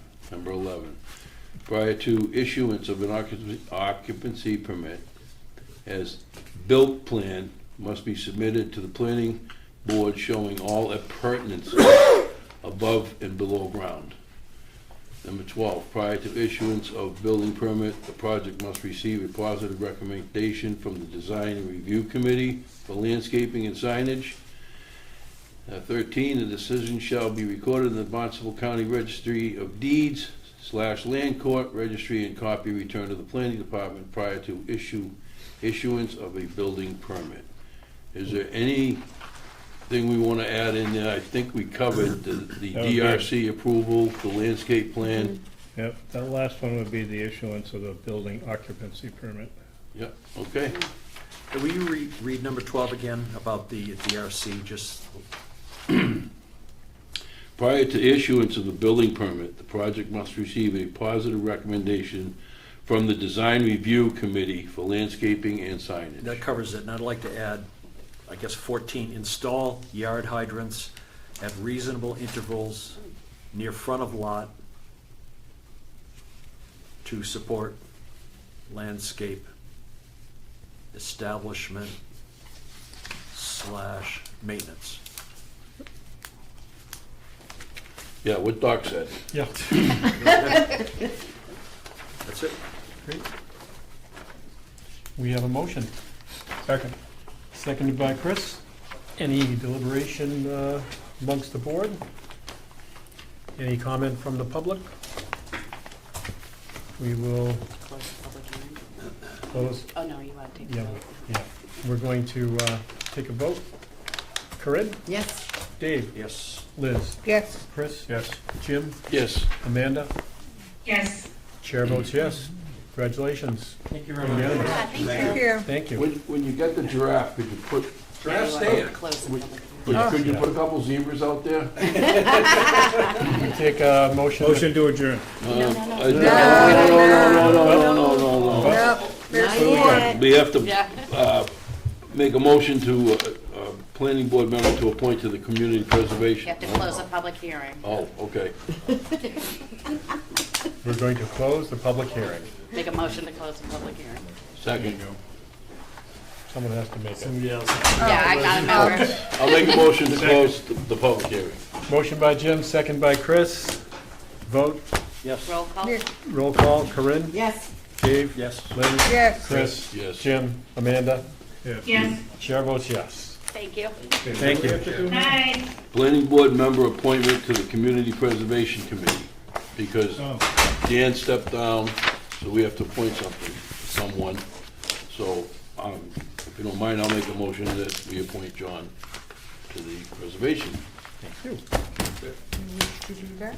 I'll second that. I would Yeah, take that. second that, excellent.